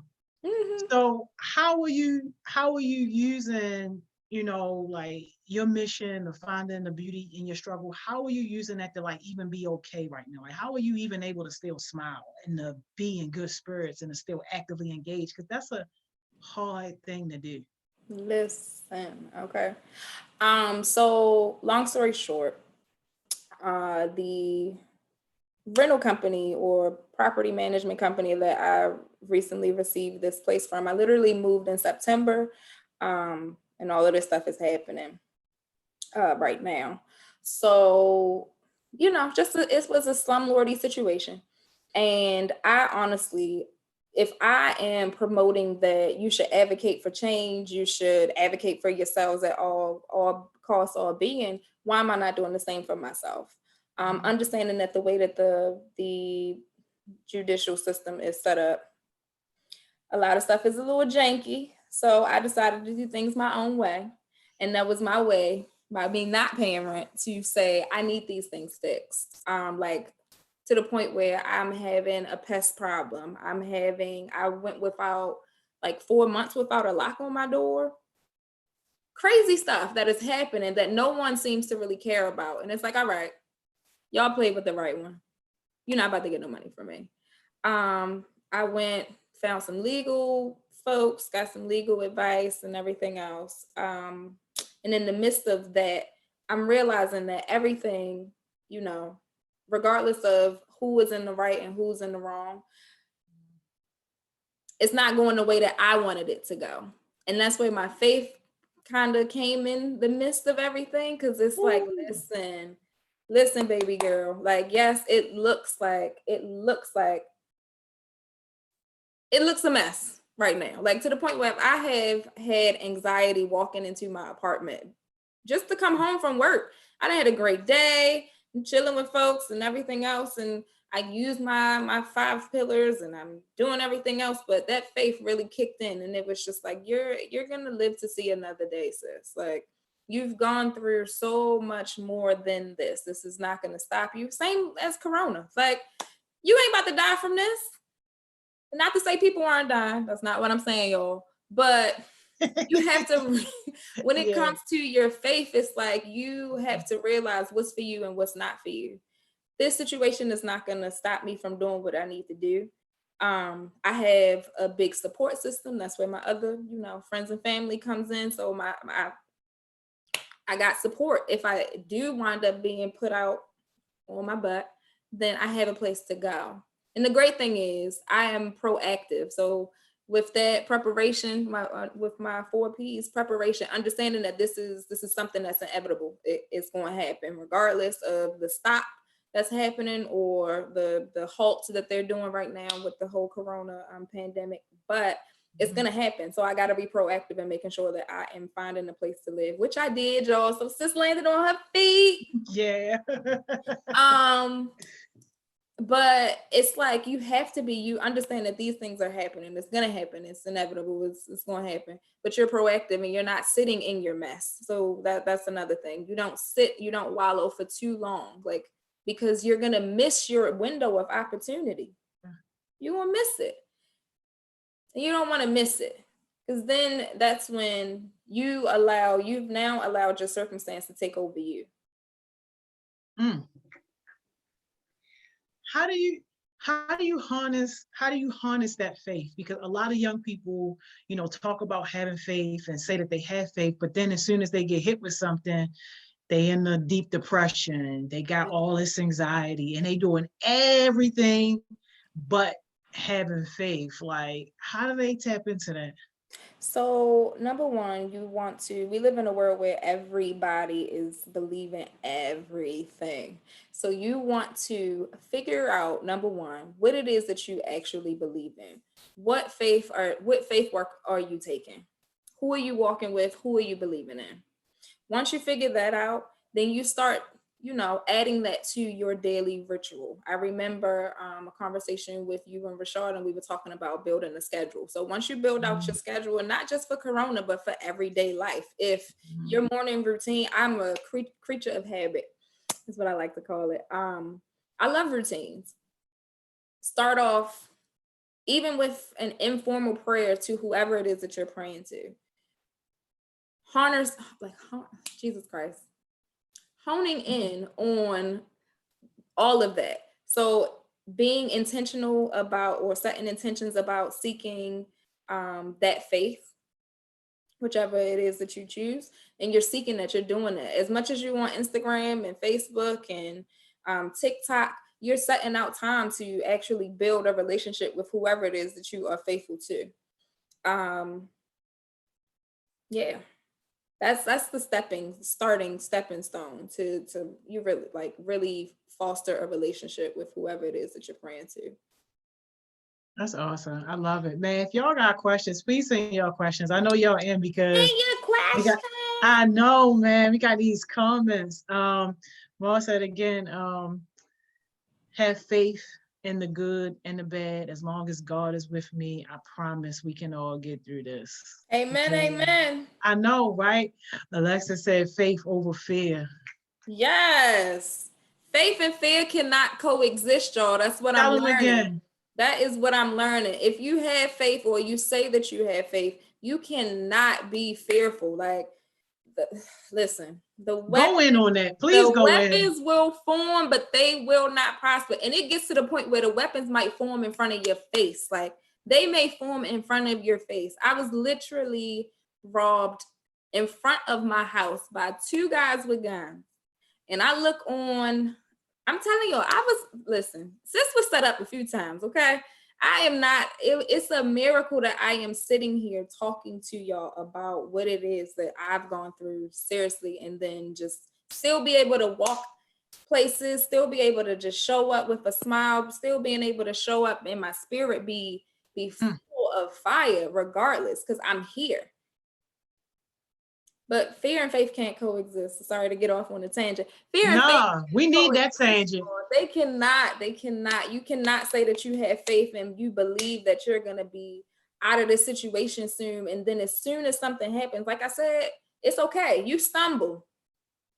I went to court a few times for this case. And when the last time I went, and the guy was like, well, listen, it ain't no threats present. And it's like, oh, okay. I stumbled a little bit, but I'm up. You got to get up. And like I said, you revert back to those people. And that's why folks being around you, your connections are so powerful. You got to make sure that you're connected around the right energy, the right people. If you don't have friends, and not to say that your friends can't be of different faiths, because I believe that we all pour from each other, regardless of what you look like, what you believe in, whatever. I'm a very well-rounded person. But when it comes to me and my faith, if I don't have people in my corner that are praying just as hard as I am, if I don't have people in my corner that are fighting for me just as well as I'm fighting for them, then they don't need to be around me. Yeah. They don't need to be around me, because everybody has some real live situations going on. Your situation probably don't even look like mine. And yeah, you can't afford it. You cannot afford it. You cannot afford to go back to what it is that you're coming from. You cannot afford to be stuck and stagnant. You can't afford to be comfortable. Yeah. Oh, yo. Yeah. Can't afford to be comfortable. Hey, yo. You speaking right to me, yo. Absolutely. Yo. Yeah. Yeah. Yeah. Yeah. Yeah. I read a meme. It said, profiting from your passion is your birthright. And I said, okay, sis. All right. I know that's right. Let them know. Man, let them know. Look, so when you think about your struggles, right? And this whole idea of finding the beauty in your struggles, what has been your toughest struggle, and what was the beauty that you extracted from that struggle?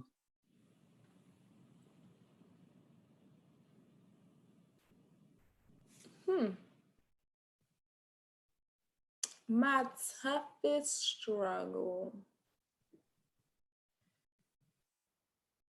I can honestly say, is the level of self-worth, self-efficacy, self-confidence, self-esteem. Because it's something that I've battled with my entire life. Like on my, I'm starting segments with finding the beauty in your struggle, called Beauty Marks and Beauty Blemishes. So my beauty marks are things that have literally caused the scar. My beauty blemishes, like my eviction, are things that, you know, it's like, okay, it popped up, it's here, but I'm gonna get through it. But one of my beauty marks would be my level of self-regard at times. And me working through that right now I've been able to, and I started therapy a few months ago. So I've been able to pinpoint times where I literally started to create a self-destructive routine. And like I said, there have been times where I've been in these situations that I know that I'm with my expertise, with my experience, with my passion and my purpose to do things, that I'm supposed to be sitting at these tables. And once I get there, everything else comes into my mind. Everything else comes into play. Well, you ain't got no degree, sis. So you failed the 9th grade. You got put out of school. You know, you a West Side shorty from Baltimore.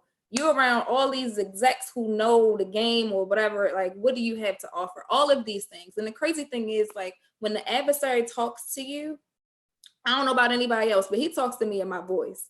So there have been times where I cuss myself out, because it's like, you got to check them in the moment, like check all that in the moment, understanding that, yes, I may not look like them. I may not have what they have. I may not have done what they do, but I'm here, and I'm here for a reason. Let me say what I got to say my piece. People are going to either rock with it or they ain't. And that's been the best part for me. So I'm able to check myself in the moment of when those feelings of insecurity come up for me. For a long time, I wasn't able to take compliments.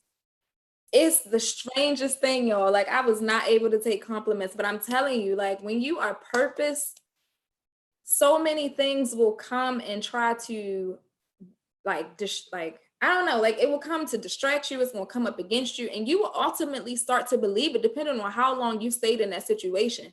There have been times when my mother and I have been a strange relationship because of the things that she used to say to me that I started to believe myself. And I'm starting to slowly but surely get over these things. And now I'm in a point where I can actually tell people. For a long time, I couldn't tell people how I was feeling. I would just be like, okay, cool, cut my losses. And I'm quick to cut somebody off. But now, you know, you ask me, it's not an anxiety, like, it's not a moment of anxiety for me to be like, oh, well, you know, you're just not serving my purpose. I don't have to, you know, usually you have to make up a lie to be like, well, you know, yeah, well, you said such and such. It's like, nah, sis, you know, we just not aligning. And I gotta go. I love you from a distance, but that's just what it is. Yeah, I'm literally able to walk into who I am, becoming who I want to be. And I'm not seeing my story as shame anymore. Yeah. Usually, like, you know, I started off at City, got put out of City. My family had a legacy of being City graduates. I'm the first person in my family. First of all, I'm the lightest person of of my immediate family at the time. So I was always considered to be the black sheep. But it was just weird that as soon as I get to high school, I'm doing all these things, and I'm set up for, my grades were really, really bad in middle school. So I wasn't even supposed to go to City. But once I got to like the 8th grade, you know, it's like, all right, let me get on it. I'm trying to get to high school. Get to City. If it's 5 days that you're supposed to be in school, I'm there at least 2. At least 2. The rest of my days I'm spending home on MySpace. I know this is showing my age a little bit. On MySpace, talking to people while they in school. I done made so many friends on MySpace. They still my friends to this day. Okay? Hey, yo. Home on MySpace, I get, at the time we had a new principal at City. So he was, you know, he talking to my mom, and he's like, listen, either she go to summer school or she gonna fail. And me, I was like, listen, I'm too good for summer school, sis. I'm gonna go get this job, and it is gonna be what it is.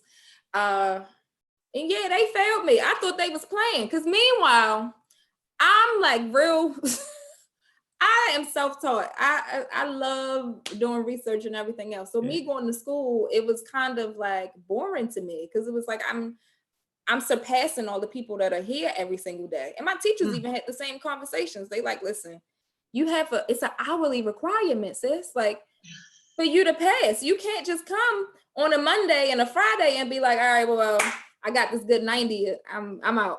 No, like you have to, it's an hourly requirement. You have to come. And I got put out, I failed, and I had to go to Douglas. And Douglas was lit. I had a great time. What the how? I had a great time. But with that being said, you know, now I'm the only person in the family that hasn't gone to city. And that I never realized the influence that I had. So now my cousins that are coming up behind me also haven't done the same thing. Like they haven't gone.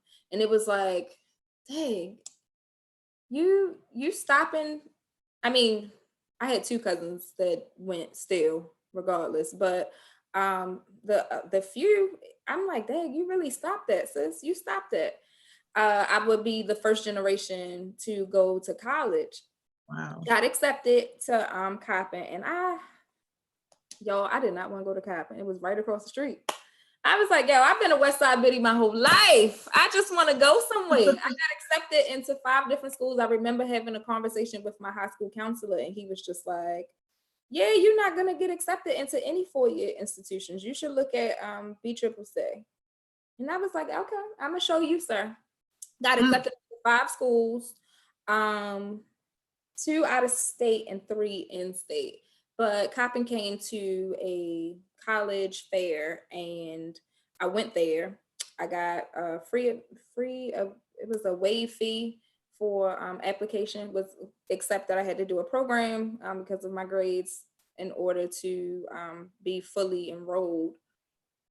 Got there, stayed on campus, had the time of my life. You would have thought I was away in Barcelona somewhere. I was never home. Never home. Had a great time, met all these wonderful people that I'm still technically connected to today. And yeah, got put out of there too. Sister thought it was a whole party. Hey, yo. Got put out of there too. Let me ask you this one question before you go, because this one I think ties into what you talking about. How come you couldn't go to Poly or Dunbar after you left city? That I don't know. Honestly, I don't even know. I think at that point, my mom was just like, listen, yeah, you keep playing games. We're going to send you where you want to go. And I said, okay. Had a great time. But all of that to say, I really felt shameful about my story. And there have been times where I didn't even want to tell people. And then I remember actually being in a space where I can tell people, and that's just one sector of what it is. But there have been times where I haven't been able to speak on that without feeling shameful. We used to go to the City Poly games every year in the tailgate. Everybody had shirts of the year that they graduated, and I'm just sitting there like, all right, y'all. Thanks for the reminder. Yeah. But I had to be aware of a few things. So aware of not to trauma bond when I'm having these conversations with folks, because some people will hone in on that. So they'll find something and they're like, yeah, I can resonate with that story. Or we do it often where you find something that someone is talking about and you're just like, oh, well, I can relate. And then you build a bond based off of that relation. So both of you are trying to, not outweigh the other, but it's like you get into these situations where it's like, because I know this person has gone through so much, I need to be there for this person. Mm-hmm. And you want to be not fearful, but just aware of these things. So when you see people that are forming a bond with you based off of these things, you just want to check that in that moment as well. Yeah, that's awesome. Here's a comment I think definitely deserves some attention. Trackstar said, even though I went to school every day, that's exactly how I felt when you were talking about your experience at City. And I feel like that right now because it's just way too easy.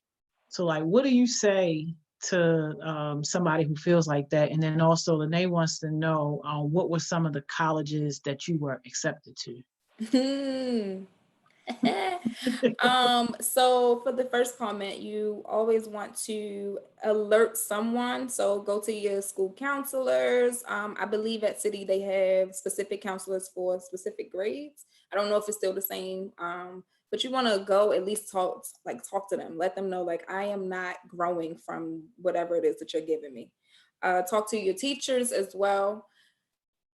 Put yourself out there, some extracurricular activities. If you're not a part of something that you're growing in, then that can also like deter you from your purpose or figuring out what your purpose is. I hope that answers the question. What are the schools? It was Lincoln, College of Notre Dame here,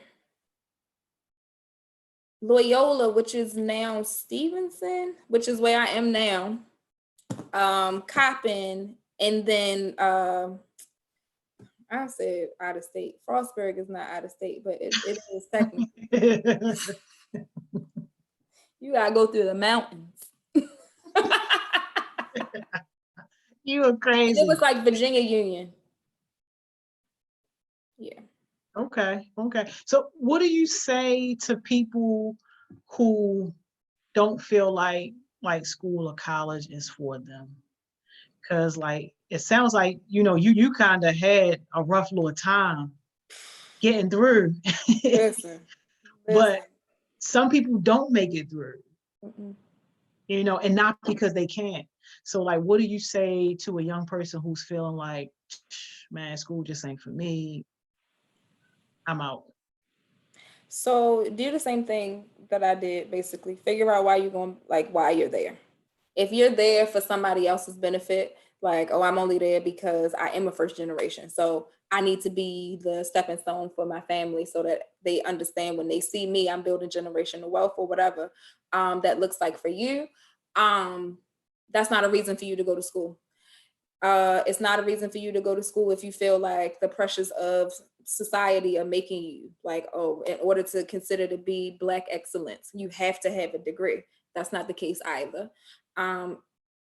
If you feel like you're doing it because you're being pressured from folks to do it, it's not going to make you stay. If you're in school and you're just like, either I can't get the material or like, I just feel in my gut that this is not for me. Right now, it's just not the opportunity. It's not the time. Yeah. We live in a world where everything works for everything. You have everything at your fingertips. You could be self-taught. If it's something that you don't know, you go on YouTube. I can't tell you how many times I done locked myself out my car and I go on YouTube to figure it out without even calling anybody. Like small things. You guys are so blessed because you have access to everything that it is that you need. I am an advocate for education because that's the only thing can't nobody take from you. But if you feel like school is just not for you, there are other means of being educated. You don't have to go to school in order to get what you need. You don't have to go to school unless if your passion or you feel like your purpose is to be a pediatrician, please, please, please do not be like them folks that got caught with these fake degrees and fake practices. Go to school and get what it is that you need to get. But if your passion and purpose is just to help people, you don't have to be a social worker to do that. Mm-hmm. You can literally help people in the like terms, confines, all that you have right now. You can outsource it yourself. You don't have to. You can start a Zoom meeting with folks every Thursday to be like, listen, Thirsty Thursdays, we turn up with the word or whatever. Like this is the word I got for you today. But yeah, you don't need school to do that. You just need to figure out exactly what it is that you want, why you're there. And if it's not aligning together, mm-hmm. then don't waste the money. So many people are sitting in debt because they felt like they had to go to school. I'm one of them. It didn't That's work. Real. Yeah, it didn't work for me. Right now, I'm realizing that where I want to be, especially certain rooms that I want to enter into, I know that I have to have a degree to sit at certain tables. So my ultimate goal is to be a philanthropist for Baltimore City and bring money to the city, start my own foundations for folks that are doing this work and really doing this work. Like, not just, oh, I'm here to be here. And yeah, it is what it is. I want to help these kids. And that's a great thing.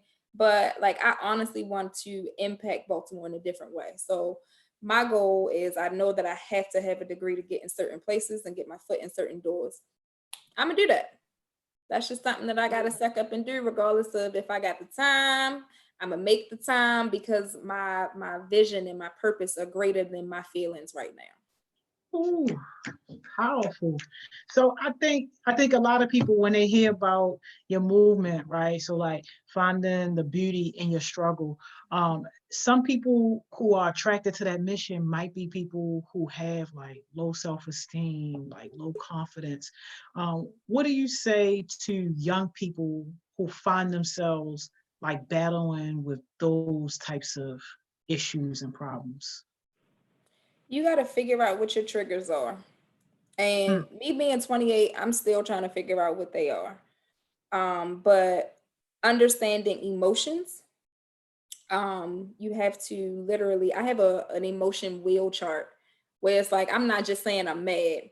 I'm like, I am aggravated. I look at the emotions to figure that out. I have like small little notebooks that I carry around in my purses. Oh, so you do use some of them. Some of them, yes. Some of them have not been written, and I purchased them 2 years ago. But I have small little notebooks, so when I am feeling a way about something, I write it down immediately, like what happened to make me feel this way, so I can start to identify what my triggers are. And then, like I said, I'm an avid check yourself. It's nothing that nobody can say to me about me that I ain't already said to myself. So I check myself in that moment, like, okay, Tiff, yeah, she cute, but you cute too. Like, her light does not dim yours. It doesn't, and you shouldn't allow it to. So, like, yeah, it's all about knowing you ultimately. So if you know that you are certain emotions come up for you in certain situations, don't put yourself in those situations. Now, if it's a situation that you have to be in for work or for personal growth, or you're just there because you have to be, from our obligation, that's when knowing who you are comes into play. And then you have, like I said, it goes back to connections as well. You need to be centered around something. So whether that's faith, friends, or family, the people and things that you're connected to need to ultimately help get you or guide you through what it is that you're feeling in that moment. You need to be able to be honest with people to let them know, like, this ain't it. This ain't for me. And if it is, let's continue to do things that are for us and that help us grow. And if it's not, then hey. That's powerful what you're touching on. Can you go in a little bit deeper on the aspect of, like, if you can't control that situation, how do you deal with it? Especially for young people, because home sometimes seems to be like a trigger or like an unsafe space. So like, how do you deal with those parents or caregivers who you want to cut them off, but you can't? Listen, Jesus, I might be the wrong person to talk about that. I cut my mother off, y'all. I left my house at the age of 10 because my mother was abusing alcohol. And I'm sorry if you're listening to this, Mom, but this is real.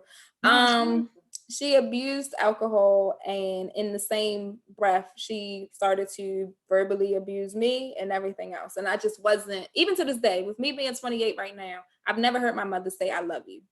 Outside of her criticizing anything, whatever I did, it was always criticism.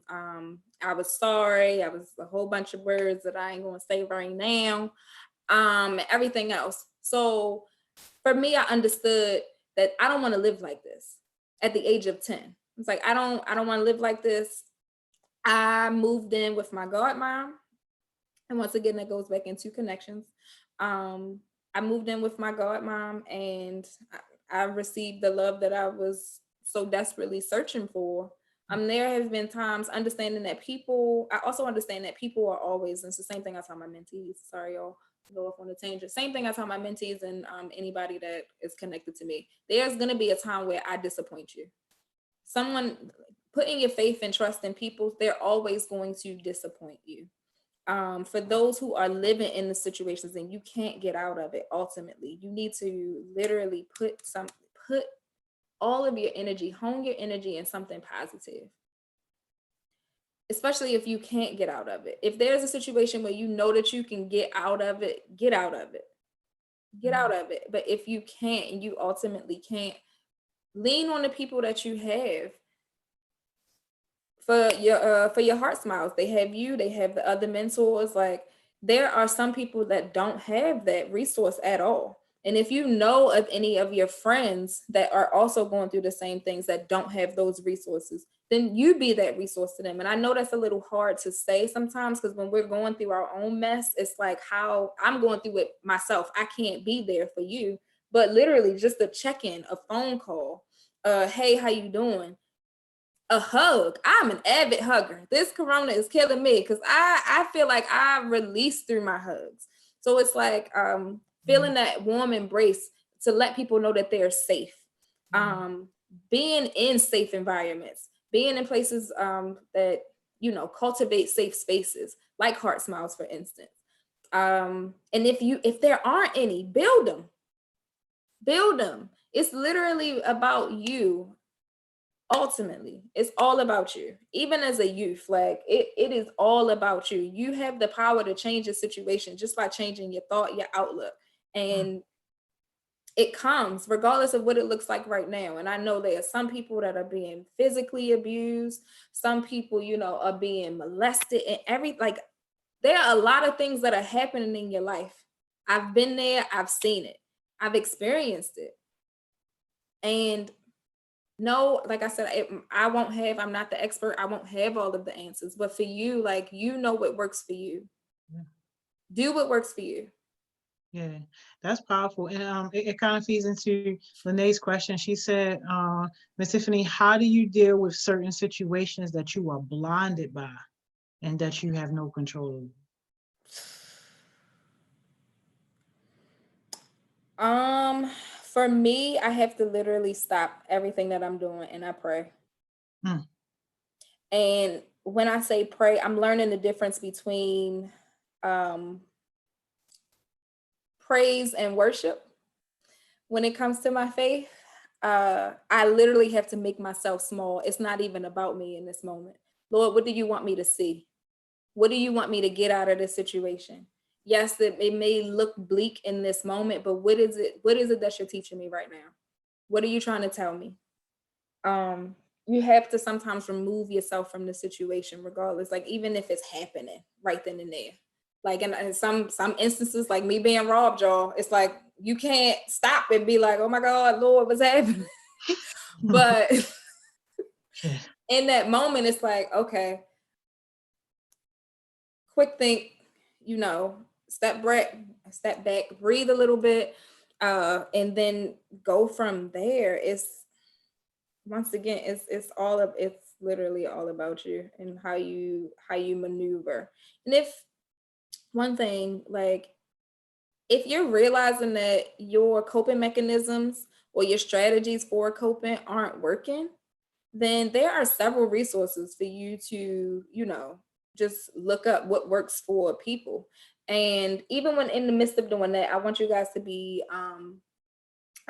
remember that, yes, people can talk. Even with me talking right now, people can talk.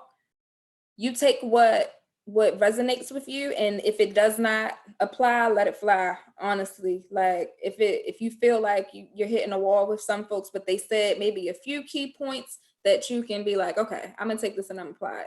Do that with all conversations. Everything doesn't have to be an upward battle all the time. It's like, all right, you know, you just don't understand what I'm saying. Sometimes people don't, and that's just what it is. But take what resonates and apply it to your life. Man, that is powerful. We got about 2 more minutes. This time went by so quick. fast. Yeah. If y'all got any last minute questions, get y'all last minute questions in for Miss Tiffany. Miss Tiffany, where can people find you, follow you at? Listen, I am on TikTok now. I don't have no videos. Hey. But Instagram, Twitter, Facebook. Yeah, Tiffany Sneed Rose is the name on most of my handles for Instagram and Facebook. Finding the Beauty in Your Struggle is also its own Instagram page. So like we had the conversation earlier, or the conversation that was had earlier about business being strictly business, there are no pictures on me turning up or nothing crazy like that. It's literally me helping people with their issues and me being authentic and open about what it is that I'm going through on that page. Finding the Beauty in Your Struggle all is the Twitter, but because I was fasting social media for Lent, I mean, it didn't really go too well, but I'll be back on Twitter soon though, y'all. That sounds good. What jewels are you going to leave us with? I wrote one down.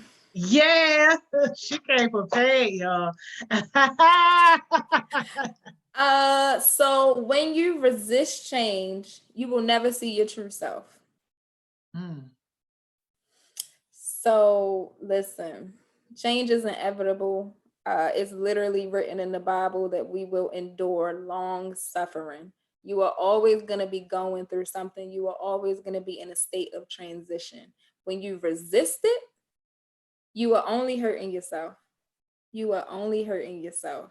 But to understand and look back over your experiences, everything that you've gone through, to say, I survived this by this, and being able to pinpoint what it is that you've endured, it will create a better story. And it's your story. You can add a plot twist every now and again when you want to. Yeah. It's you. It's all you. I love it. Thank you so much, Miss Tiffany, for such an inspiring conversation. Like, this is amazing. This is amazing. Thank you so much for being who you are. Finding the beauty in your struggle. Y'all make sure y'all go and follow that page. She said she ain't gonna be turning up on that page. No. That's just finding the beauty in your struggle. All right, y'all. We're gonna be back at 12 o'clock with Miss Mo. Thank you so much, Miss Tiffany. Mo. I know, right? I'll see you back in a few minutes. Joni. Yeah. If anybody wants to, and I'm opening this up for anybody that ever wants to, sit, talk, pray, laugh, cry, whatever, please hit me up. I am available. Okay. Hey, that's what's up. So we can put your email in the comments? Please, please, please. Bet. Y'all hear that, right? If y'all need to sit, cry, pray, talk, whatever, Miss Tiffany got you, man. We're gonna make sure that we get her her email in the comments so you guys can connect with her. And also, if you on the IG, I tagged her too. They can hit you. They can DM you. Yes. Y'all can DM her on IG. Thank you so much, Miss Tiffany. Thank y'all. All right, I see y'all back in a few minutes with Miss Mo.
Hey y'all, we are back, man.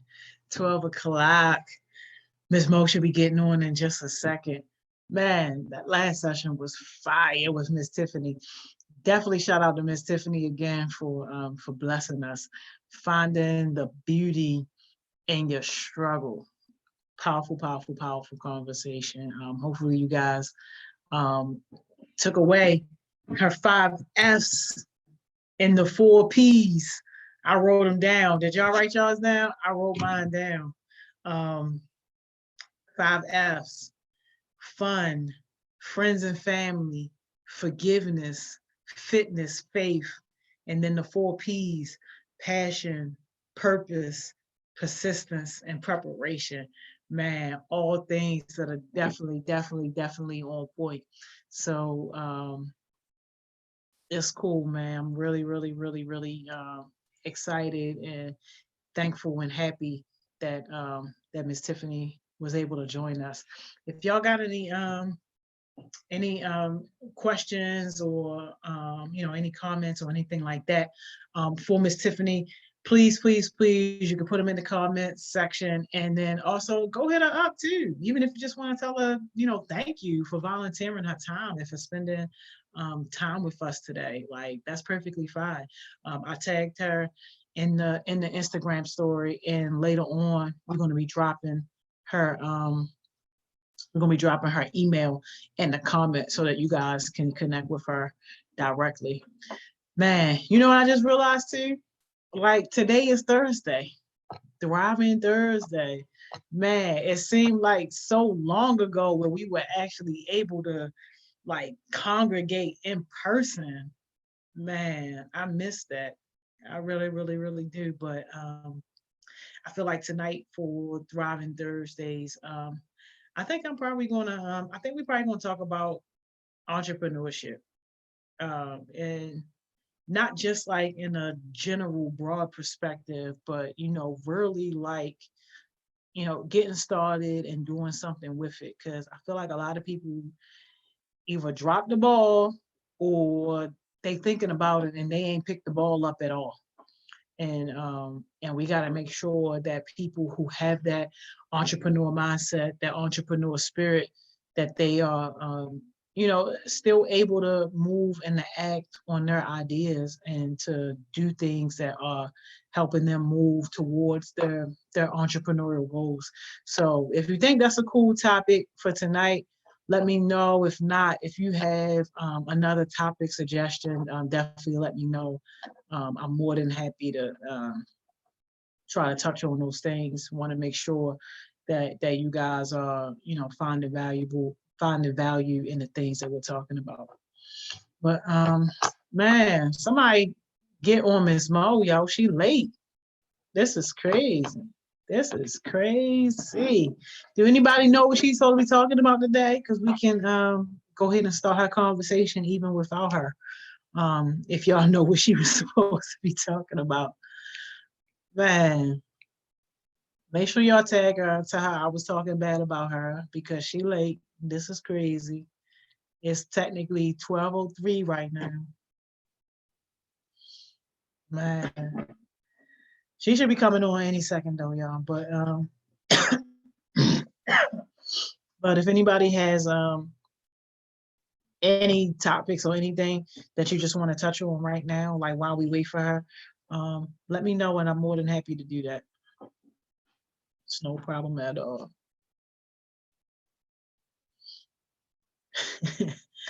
Boy, you laughing, you crazy, man. I'm for real. Miss Moda sat up here and left me hanging. It's crazy. Crazy, crazy, crazy.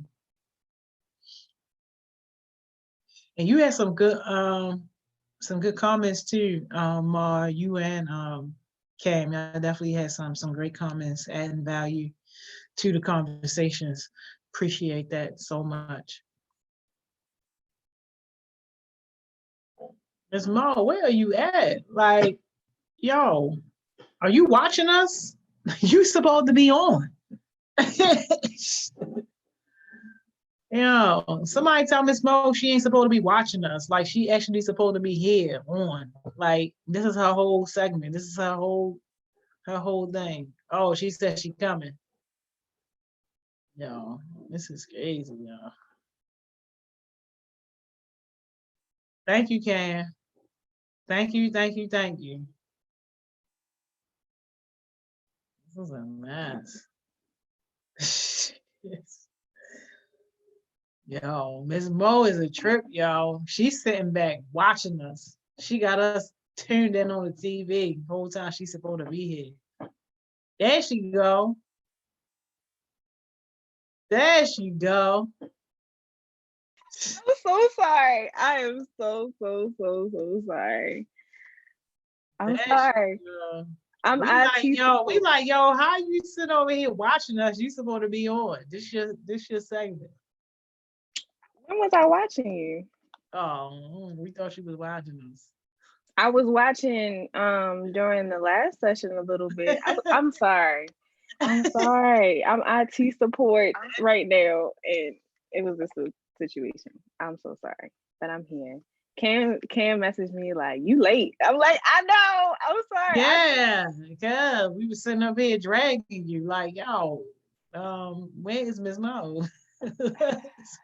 Yeah, man. I am so sorry, but I'm here now, guys. Good. Good afternoon. Hello. How y'all doing?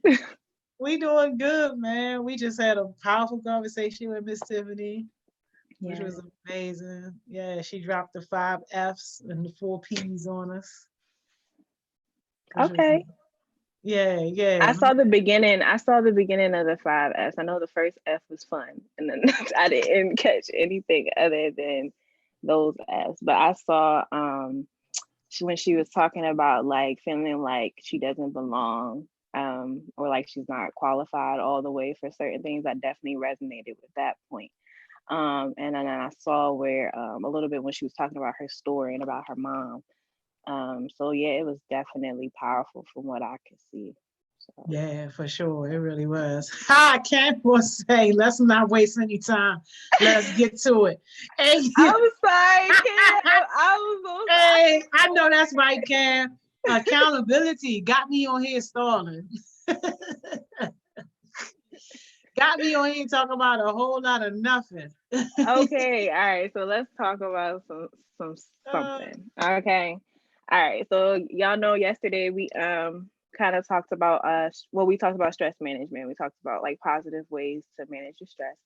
And we ended at procrastination. So today I'm going to kind of go through that Calm app that we mentioned yesterday.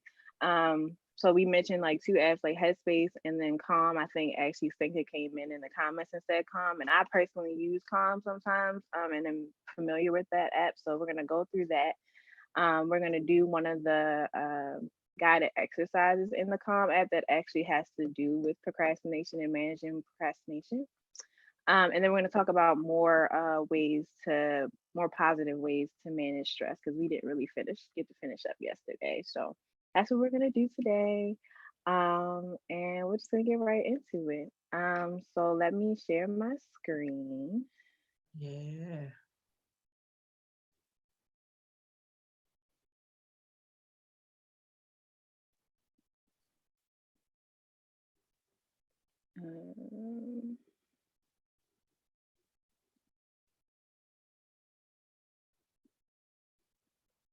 All right, so y'all can see it. Mm-hmm. Okay. All right, cool. I just figured out how to do this, y'all, because my computer was not letting me share my screen for some reason. But all right, so this is a Calm app, and it can be on your computer or on your phone. When I use it, I use it on my phone, but for the purpose so y'all could see it, it kind of shows up the same on the computer. So this is what happens when you open it. You have to create an account, and that's just kind of generic, kind of like how you set up an account on any kind of thing. Prompts you for your email. You have to make a password, and then you have your account. So this is the home page. It'll give you like a daily exercise that you can kind of go through, and it'll give you a recommendation for a program that you can participate in. So with my home screen, it says daily calm, the breathing space, calm relaxation remixes. That's like music. I don't really tap into the music side too much on this app. And then how to meditate, that's the full program that it's recommending that I participate in. So this app has a lot of things that you can use depending on kind of the situation that you're trying to like meditate and calm down from. So it has options for sleep. So um the first one on here is Matthew McConaughey because I actually really find his voice soothing. And that's very weird. I don't know why that's a thing, but it has just kind of like different prompts to like put you to sleep. It has bedtime stories on here. If that's something that you're into, or if you have little ones kind of running around your house, you can tell them bedtime stories. It has like jazz, and just like different kind of things, you know, geared towards trying to get you to sleep. Um, so yeah, endless things, kind of just scrolling through. You can see some of the bedtime stories. So Little Mermaid. And then you have things like Journey to the Stars and things like that. And so the next tab is the Meditate tab.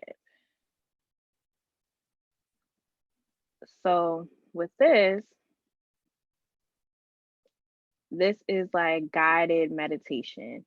And then so Matthew McConaughey is an actor, and then you can see LeBron James on the screen as well. Every now and then they'll get celebrities or people that are well known to kind of participate in these programs and do like the guided meditation. So LeBron James, he's doing like a train your mind series. So he has like intro to mental fitness, managing your emotions, a champion's mindset, pre-game prep, and the power of sleep.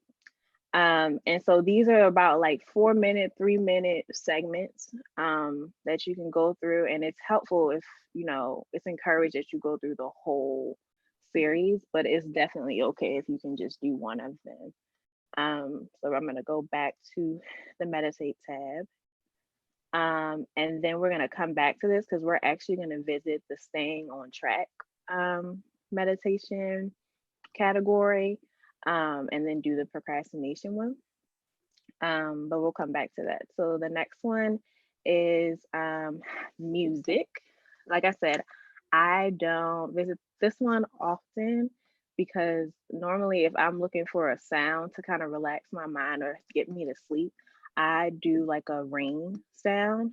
And there are rain sounds everywhere. There are rain sounds on Spotify. There are rain sounds on YouTube. There are rain sounds. Literally, you can Google it and it will come up. So, but they have different other ones, and they have like actual music. So they have like piano, but then they also have like things like opening windows and like oceans and in the clouds and like just all different kinds of sounds that you don't even think about. Sometimes that can be relaxing. They have master classes, which is kind of like, so we looked at the meditate tab, and there were, you know, like I pointed out the LeBron James series. They have series. These are like about the same, but it's focused on like mastering like a certain calming technique or a certain meditation technique. And it'll walk you through like different topics. They have the body tab, which is like stretching and like calming like exercises that you can do to kind of relax your body. And then like if you're experiencing like pain or just kind of like tension in one part of your body, sometimes they focus on like a certain part of your body. So you can see like the back care one that's focusing on the back. They have different scenes. So like if you're just like, you just want to look at something relaxing, you can put it up on your screen, click on one of these. I'll just click on the rain on the leaves. and it's supposed to, like, that will go away. You have to wait a couple of seconds, but the words and the icons and the pictures, they'll go away, and it'll show that rain on the leaves scene. I don't know. Of course, it's not doing it right now. Of course, it was doing it when I was demonstrating it earlier. But y'all saw the color of my background like change. It changed to the rain on the leaves. And you'll be able to see an example of one of the backgrounds when we go through the exercise. And then this tab right here is just my profile. So it's my account. It shows me my stats and my name, my email, password, all that kind of stuff. So we're going to go back to the meditate tab. And then we're going to go to staying on track. Excuse me. You should be able to see the rain on the leaves when we do the staying on track meditation. Now, I will let y'all know this is 12 minutes of an exercise. And that might seem kind of long. And the reason I'm telling you the time up front is because it's supposed to focus your mind, because it's supposed to just kind of like get you to focus on the thing that you're trying to overcome or trying to get out your mind. So we're going to do this right now and just kind of practice what an exercise like this looks like. Any questions, comments, concerns?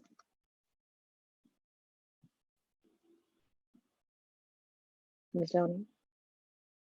Oh, no, ain't no questions or comments, nothing in there. Okay.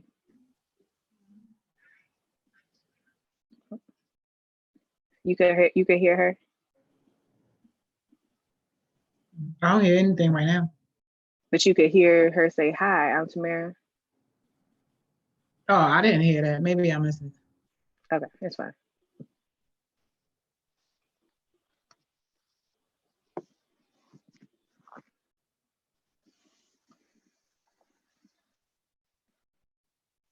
Yeah, I don't hear anything if we supposed to be hearing something. You don't hear nothing? Oh, Lord.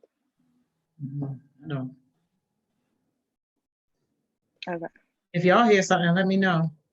Yeah. Cam said, I do this in my psychology class. Is Yeah, that a good man. thing, Cam? Is this a good or a bad thing? I think it's a good thing she put a smiley face. Oh, all If she right. didn't like it, she would have put like something else. Oh, all You right. seem skeptical. No, I'm just asking. Even if it doesn't work on my computer, I'll pull it up on my phone. Same thing. You'll be able to hear her. So Cam that's don't kind hear of all that anything matters. either. That's fine. Okay, we got it.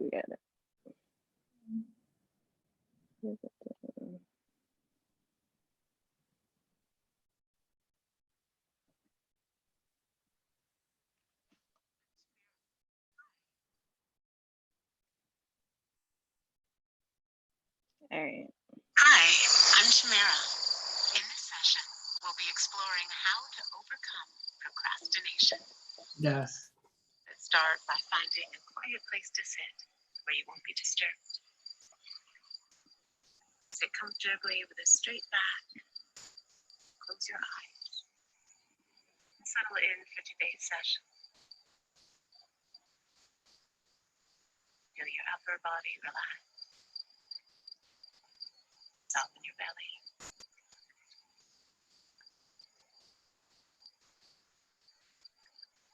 And we'll start our practice by connecting with the breath. Taking some deep inhalations, long exhalations. Feeling the breath fill you up. And with each breath you take, let your body begin to feel more and more at ease.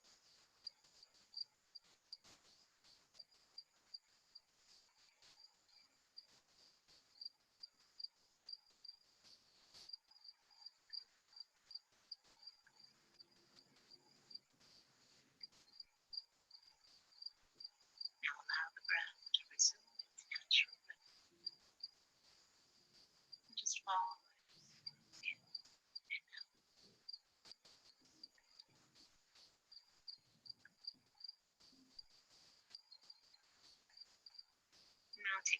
awareness of where you feel the breath most clearly.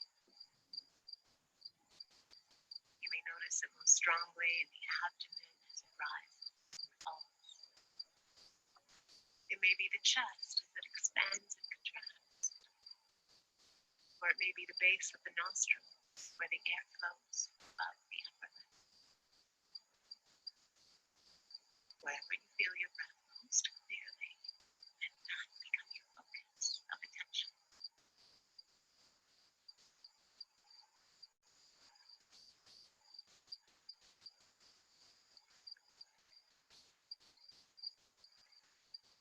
Stay with the entire length of the breath, beginning of the inhale, the end of the exhale.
If your mind is active, if you feel distracted, see if you can pull yourself back.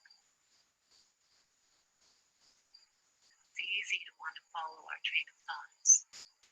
Each thought feels urgent or compelling, definitely more interesting than the breath.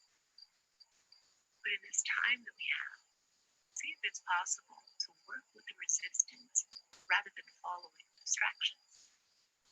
So if you're experiencing discomfort, soften into it rather than resisting it. And do so in a gentle, compassionate way.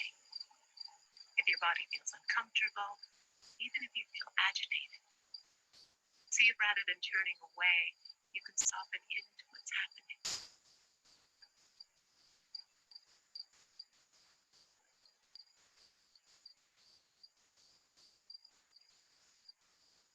As much as you can, be here now. Staying and noticing everything. Noticing this breath, and this one, and this one.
procrastination and how mindfulness can help us overcome it.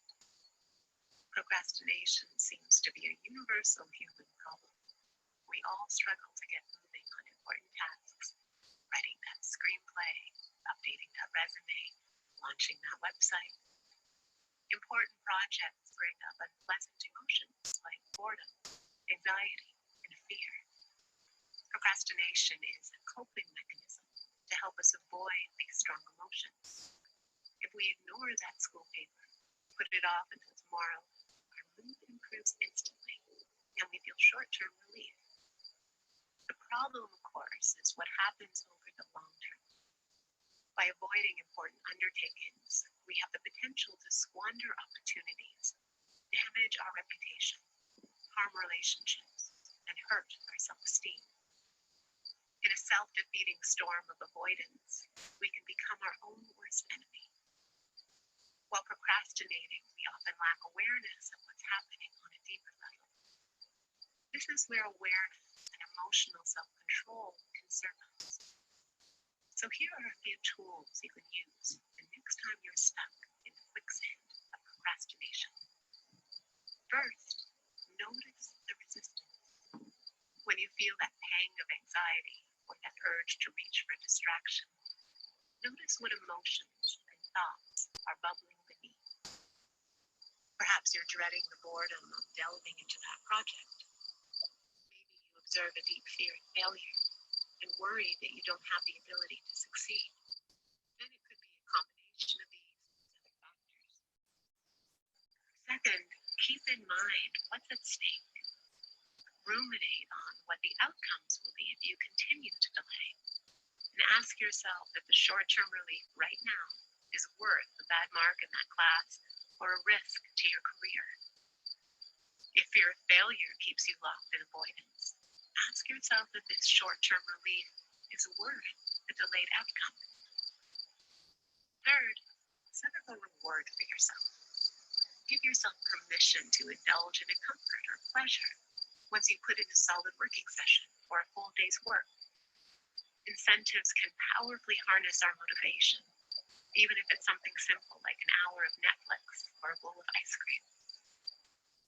Finally, call on one of the great skills of mindfulness, the ability to maintain focus on the present moment. Remain aware moment by moment as distractions arise, and with that awareness, keep pulling yourself back over and over, strengthening the muscle to stay strong amidst temptation.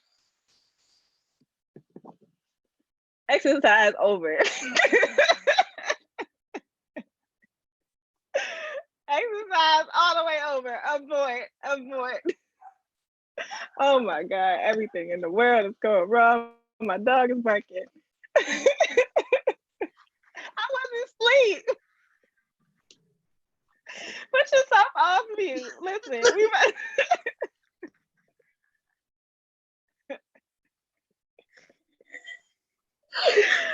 Oh, that's hilarious. Oh my God.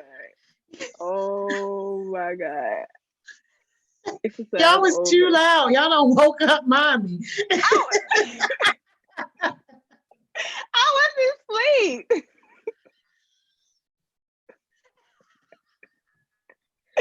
I wasn't asleep, y'all. I don't know what y'all talking about. I couldn't hear nothing on my phone because I put it. Mom gonna say never again. We ain't gonna do it again, y'all. Listen, we ain't gonna do it again. Ultimate fail. We ain't gonna do it. Abort mission. Why ain't you say nothing though? Because you know that I can hear you. Go on me, so y'all. why you couldn't say nothing? You couldn't. I had to go on me, y'all. I was like, y'all got me crying. But you sat up there and let them keep commenting though. You ain't say nothing. Who's spreading you? I can't. Oh my God! Cut the whole segment. It's over. This is too much, y'all. Them kids woke you up. I wasn't asleep. Oh. That's what I was not asleep. Oh, what was happening? Ain't nothing. I don't know what was happening, but I was awake. What was we doing? You couldn't hear it? Yeah, she said, watch Netflix and eat ice cream. Oh my God. That's exactly what that woman said.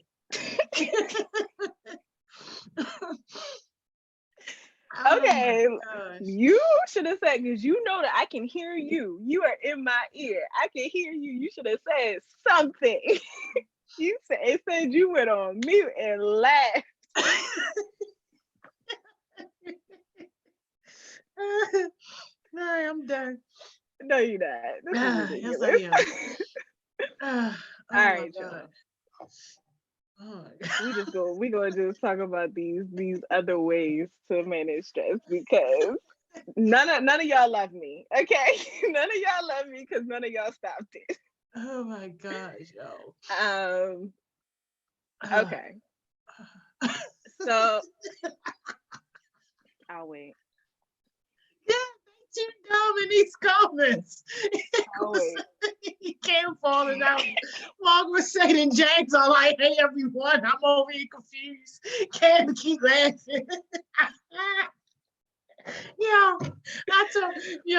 James not gonna do it like, hey everybody. I'm like, go on, ain't nobody here. Ain't nobody here. Go on.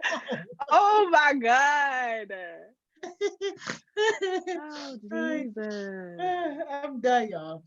You're not. I'm done. Y'all done took Everybody me out take a for the day. moment. Laughing, Miss Mo. It's Y'all fine. done took me out for the day. Mm.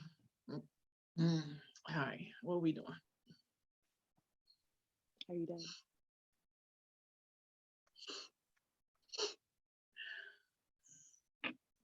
How long would that woman would have kept on going? It was like 2 minutes left. Oh, all right. Oh, okay. I preface this by saying this is 12 minutes. The lady said at the beginning, close your eyes. That's why I closed my eyes. Oh, well, everybody else went to sleep. You can go. Listen, my thing is you should have said something, but it's fine. It's fine. All right. Everybody's just Like, let's laughing. just I get can't back to even. work. I can't. The work was the nap, Lene.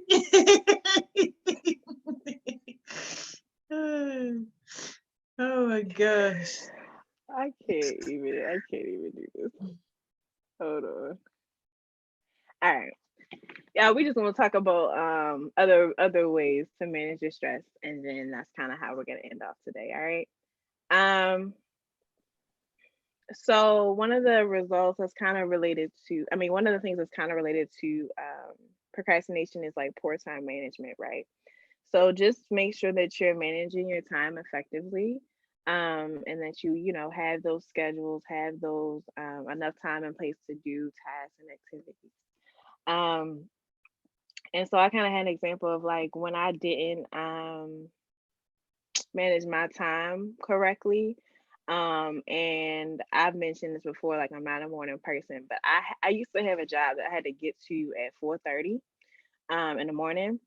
And that was like a hot mess for me. Just all over the place, a hot mess. But at the end of the day, that was my job. But I would get up. I had to be there at the place at 4:30, alive and woke. I would get up sometimes 3:45, 4 o'clock, 4:15. It took 10 minutes, 15 minutes to get to the place, so that didn't make any sense.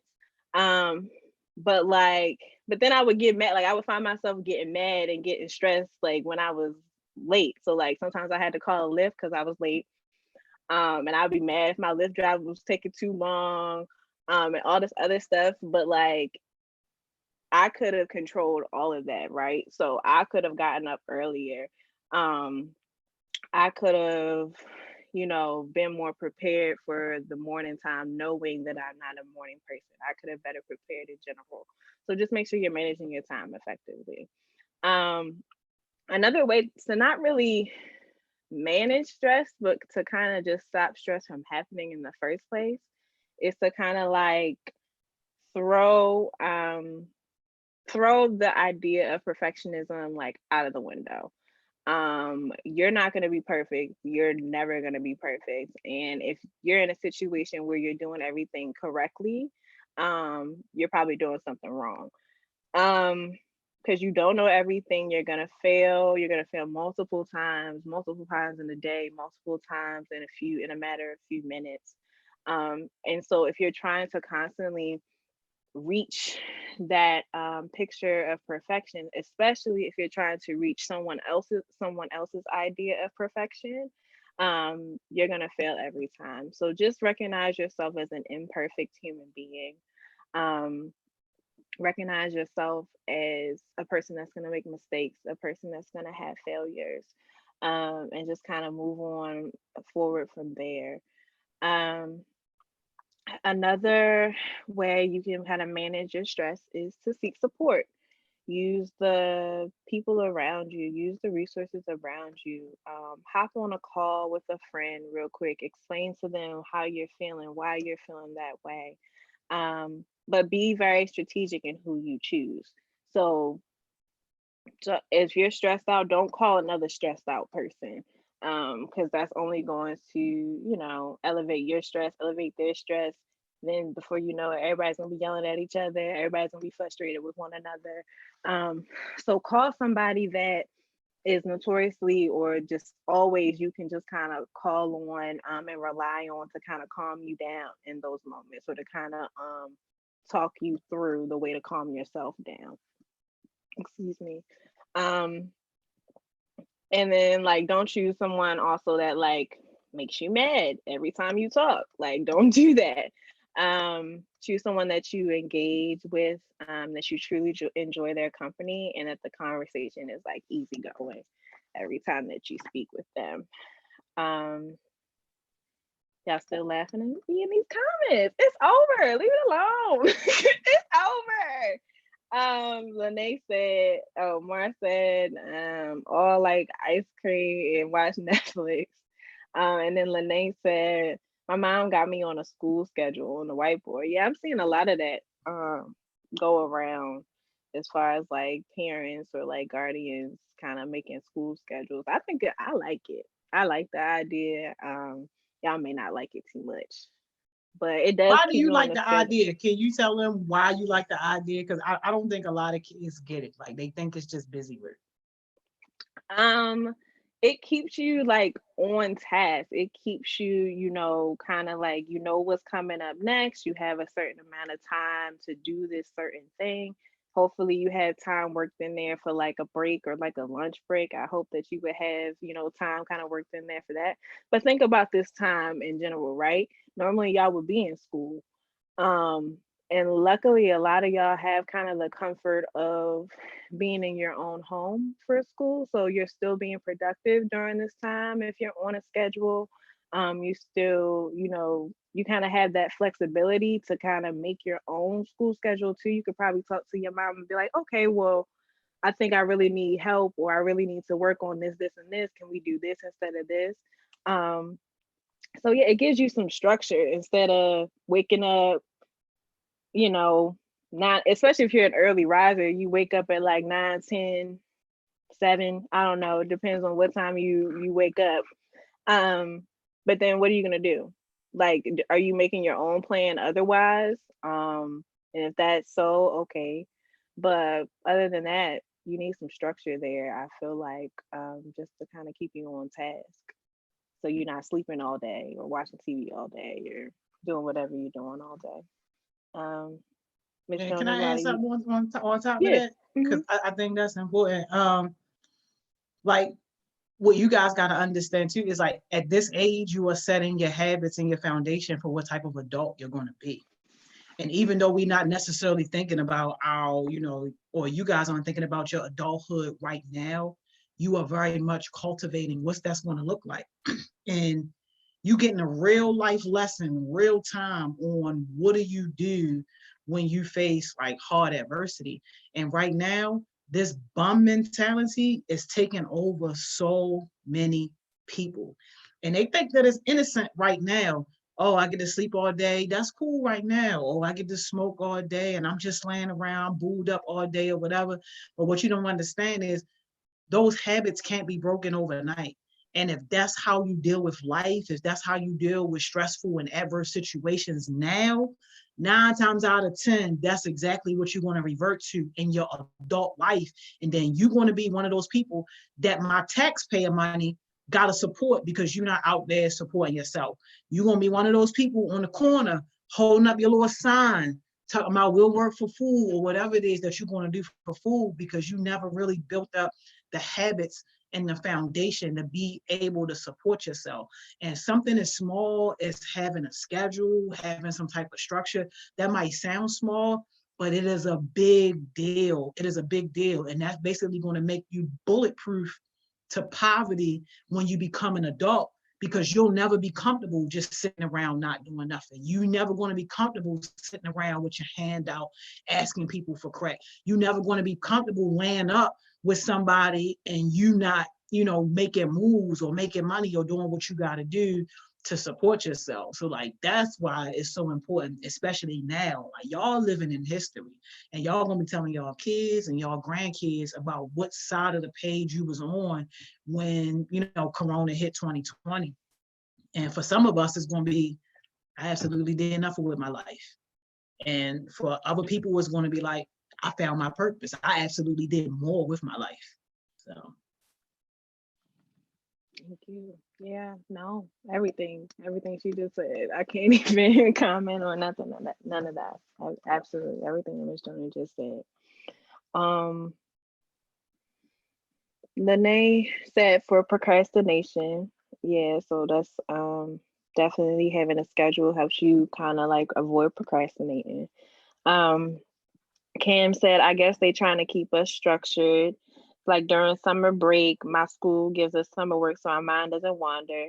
Sometimes if you don't maintain the things you learn, it kind of goes to waste. That's absolutely true. Like you might think you know something, you know everything about a subject or a topic or something like that, but you will absolutely lose it if you're not actively practicing it.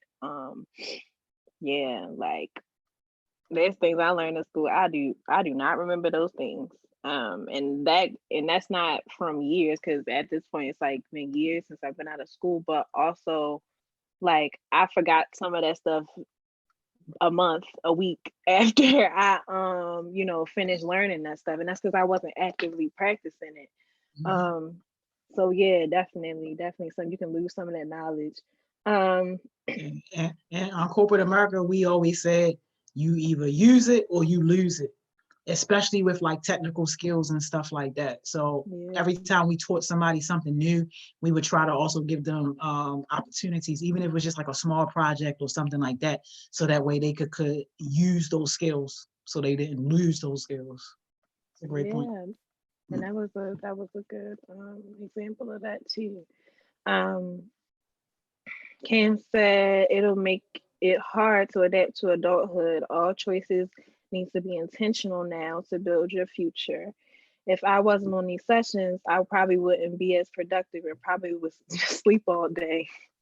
Yeah, all of that, Cam. All of that, Cam. Definitely, because listen, yeah, the difference, especially like, as y'all are getting jobs and, those part-times are turning into full-times. And then, as if you don't want to build family or building time for like social time, building time for building your business, building time for, all of these things that can be a part of your life. Yeah, you have to be very intentional about the things that you pick, and you have to be very intentional about the order that you do things in. So definitely. Yeah. So just a couple of more ways to kind of manage your stress. And then we're gonna wrap up for the day, y'all. Cut out the things that cause you stress. So this may be a person, or maybe an object. And by object, I'm basically talking about this phone right here, because the phone has a bunch of, good things on it. You can, hook up your email, you can talk to your people, you can text your people, all that. But it has apps such as Instagram, Facebook, Snapchat. Do people use Snapchat? I don't know. You know, all the social all the social media apps. And that those can be good things, absolutely, but those can also be very negative things and things that show you things that can stress you out. Especially right now in this time that we're in, kind of living through, and I'm very intentional about my wording with it, living through, meaning that we will get through this pandemic. But yeah, like I kind of had to mind, no, listen, I gotta tell myself that kind of stuff because it can be very heavy, very fast. So like I get news updates on my phone. And like I'm on Instagram and things like that. And there's a lot of like, there's some true information, but there's also just a lot of heavy, heavy, heavy information. And that's on a daily basis without coronavirus. Just like Baltimore, like in general. But especially during this time, it's a lot of things on that's just really heavy. And personally, it's stressing me out, right? So some of those things I can't read. I try to stay up to date with, kind of, Governor Hogan's addresses, stay up to date a little bit with the numbers, stay up to date with what the virus is. But I can't read all of that. And I know that, and I recognize that limit. So I kind of just cut out some of that stuff. I mute some of these notifications that are coming in from like New York Times, Washington Post, all those other things. And I know that about myself, so I kind of like do that. Can't say you and this Miss Jones. Yeah, cut it. Listen, cut it. Like I said, person, place, or thing. Cut whatever it is that you need to cut. To kind of like manage your stress, but also that applies in other areas of your life, right? So yeah, man. Definitely write if you can.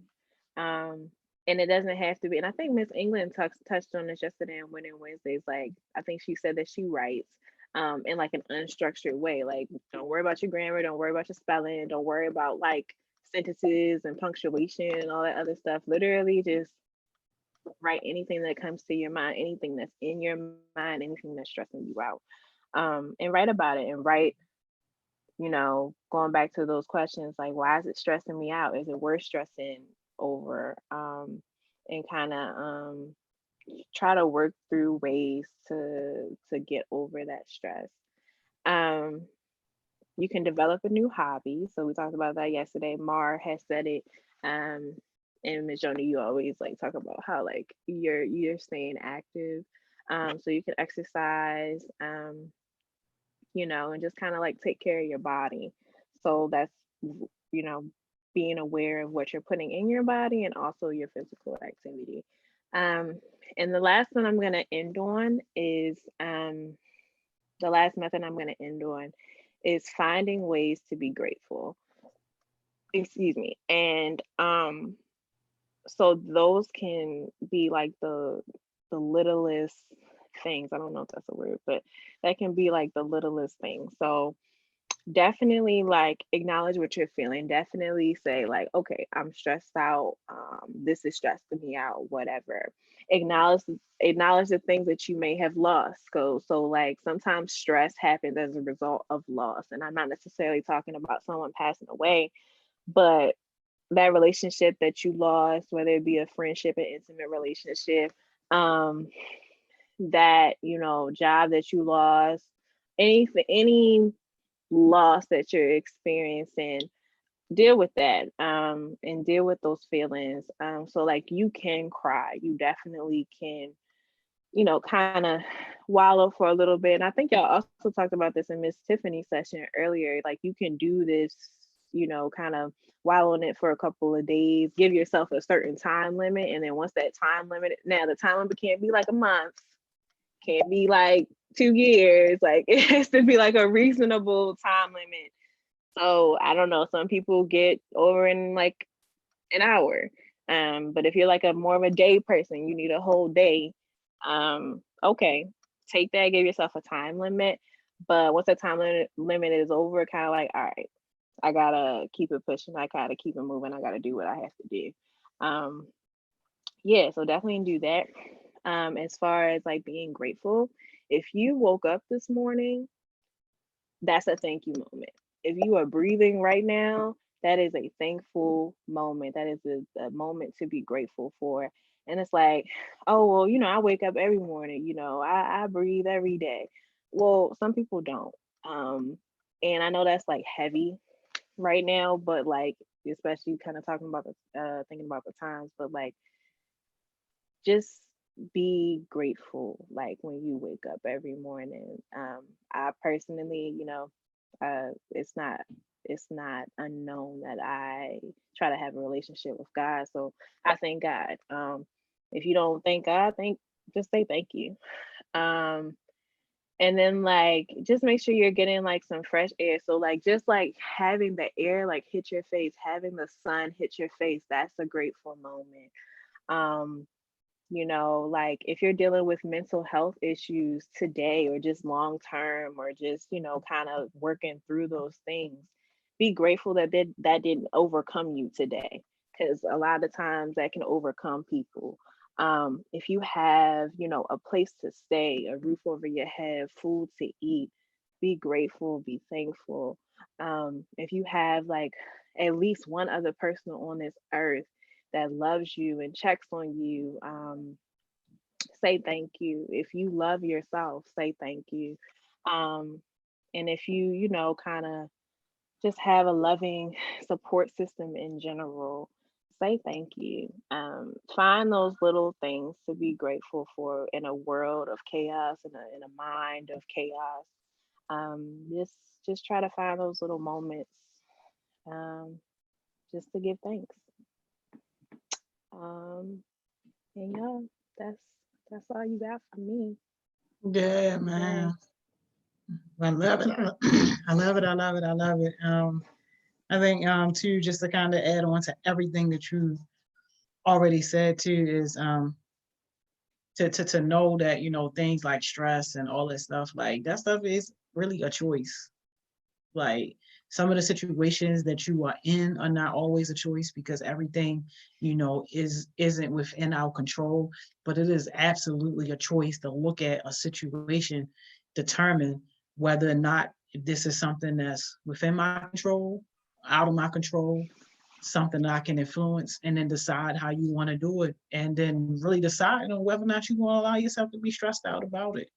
And some situations I think are going to be harder than others, but mental strength is probably the best thing that you can have in this world, because it will shield you like literally from so many things. Just being able to have a different perspective on the same issue, you can see a world of difference between people. And even now with this Rona situation, like you can see a difference in people's mindsets. Some people out here freaking out, going crazy, don't know what their next move going to be. They done lost all hope. They, hair on fire. Versus some people who are, really using this time to work on themselves, to work on their business, to, try to do things to put themselves in a better position. It ain't because one is smarter than the other, or one got more potential than the other, or one is better than the other. No, you just got two different mindsets at play here. So I think in this whole conversation of stress and all that stuff, mental strength is definitely going to save the day. Yeah, I agree. Because you can definitely control your reaction to all situations. You definitely have complete control over that, and that's kind of why this conversation kind of came up, because some people don't know how to do that yet, and that's definitely something that you kind of have to work through. You kind of have to build on one. But definitely be aware, y'all, that y'all can control 100% of your reactions to situations. So yeah, man. Absolutely. Yeah, that's in one of my leadership courses. That's a $5,000 course.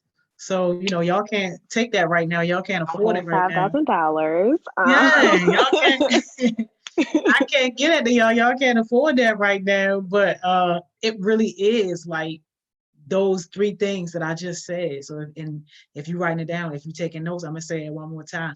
Everything in life, you got three options. You can either control it. So we already know what we can do in those situations, right? So we control it. We do whatever it is that we want to do. We can't control it. So we recognize that we can't control it. And then when it's a situation that we can't control, we can look and say, okay, well, can we influence it? And when you think about influence, it is okay, the person that can control it or the entity that can control it, can you do something that influences the situation in the way that you want it to go? And then from there, it's just deciding on, what you want to do after that. Once you've kind of figured that part out, can I control it? Can I not control it? Can I influence it? That's it. What jewel you leaving us with today, Miss Mo? What you doing? What you doing? Yeah, I got one today. I promise you. Yeah. I got one today because it's gonna be very personal because this is what I'm gonna do today. Learn from your failures, y'all. Learn What from your failure? Being failures. late on here today, what failure? Love them, right? I was late. Y'all thought I was asleep on the thing. Y'all was laughing at me. Hey, Y'all yo. couldn't hear. Y'all couldn't hear what was going on. Nobody knew what was going on. Yeah, I failed a couple times. I failed a lot this morning, actually. You know what? So it's fine. What I'm gonna do is I'm gonna take those things that I failed in, y'all, because I was in a point in my life where I was so scared that I was gonna fail. I didn't do anything. And that's not how you become a better person. That's not how you become a better, contribution to this world. So learn from your failures, take them, move forward. Yeah. That's it. Yeah. Learn from your failures, take a move forward. I love it. Absolutely. All right, y'all. We done success sessions for the day, man. Can you believe it? Time just going. So y'all got the whole middle of your day. Y'all ain't got to worry about me. Y'all ain't got to worry about Miss Mo, Miss Simone, y'all ain't got to worry about nobody. This is the time where you put some of those things into practice that we talk about. Do the things that Miss Mo said, get you something to eat, get you a little bit of rest and all that, but also no rest. Y'all took a nap while I was asleep. So no oh, rest. yeah, exactly. No rest. Yeah, now she on my side. No rest. No rest. If your goals ain't done, no rest. Only because they got a nap earlier. So exactly. You got your nap already. No nap. It's time to work. Get to work. So you got your goals. Do something productive. And then if y'all coming back for Thriving Thursdays, I'll see y'all at 6. I feel like we're going to talk about youth entrepreneurship. So I think that's a timely topic to talk about. So if y'all coming back, I'll see y'all back at 6. If not, then I'll see y'all tomorrow, 10 a.m. Y'all already know. Get it up, get it up, get it up. Success sessions tomorrow. Thank you, Ms. Mo. thank you, Miss Joni. See y'all. Love y'all. All right, see y'all later.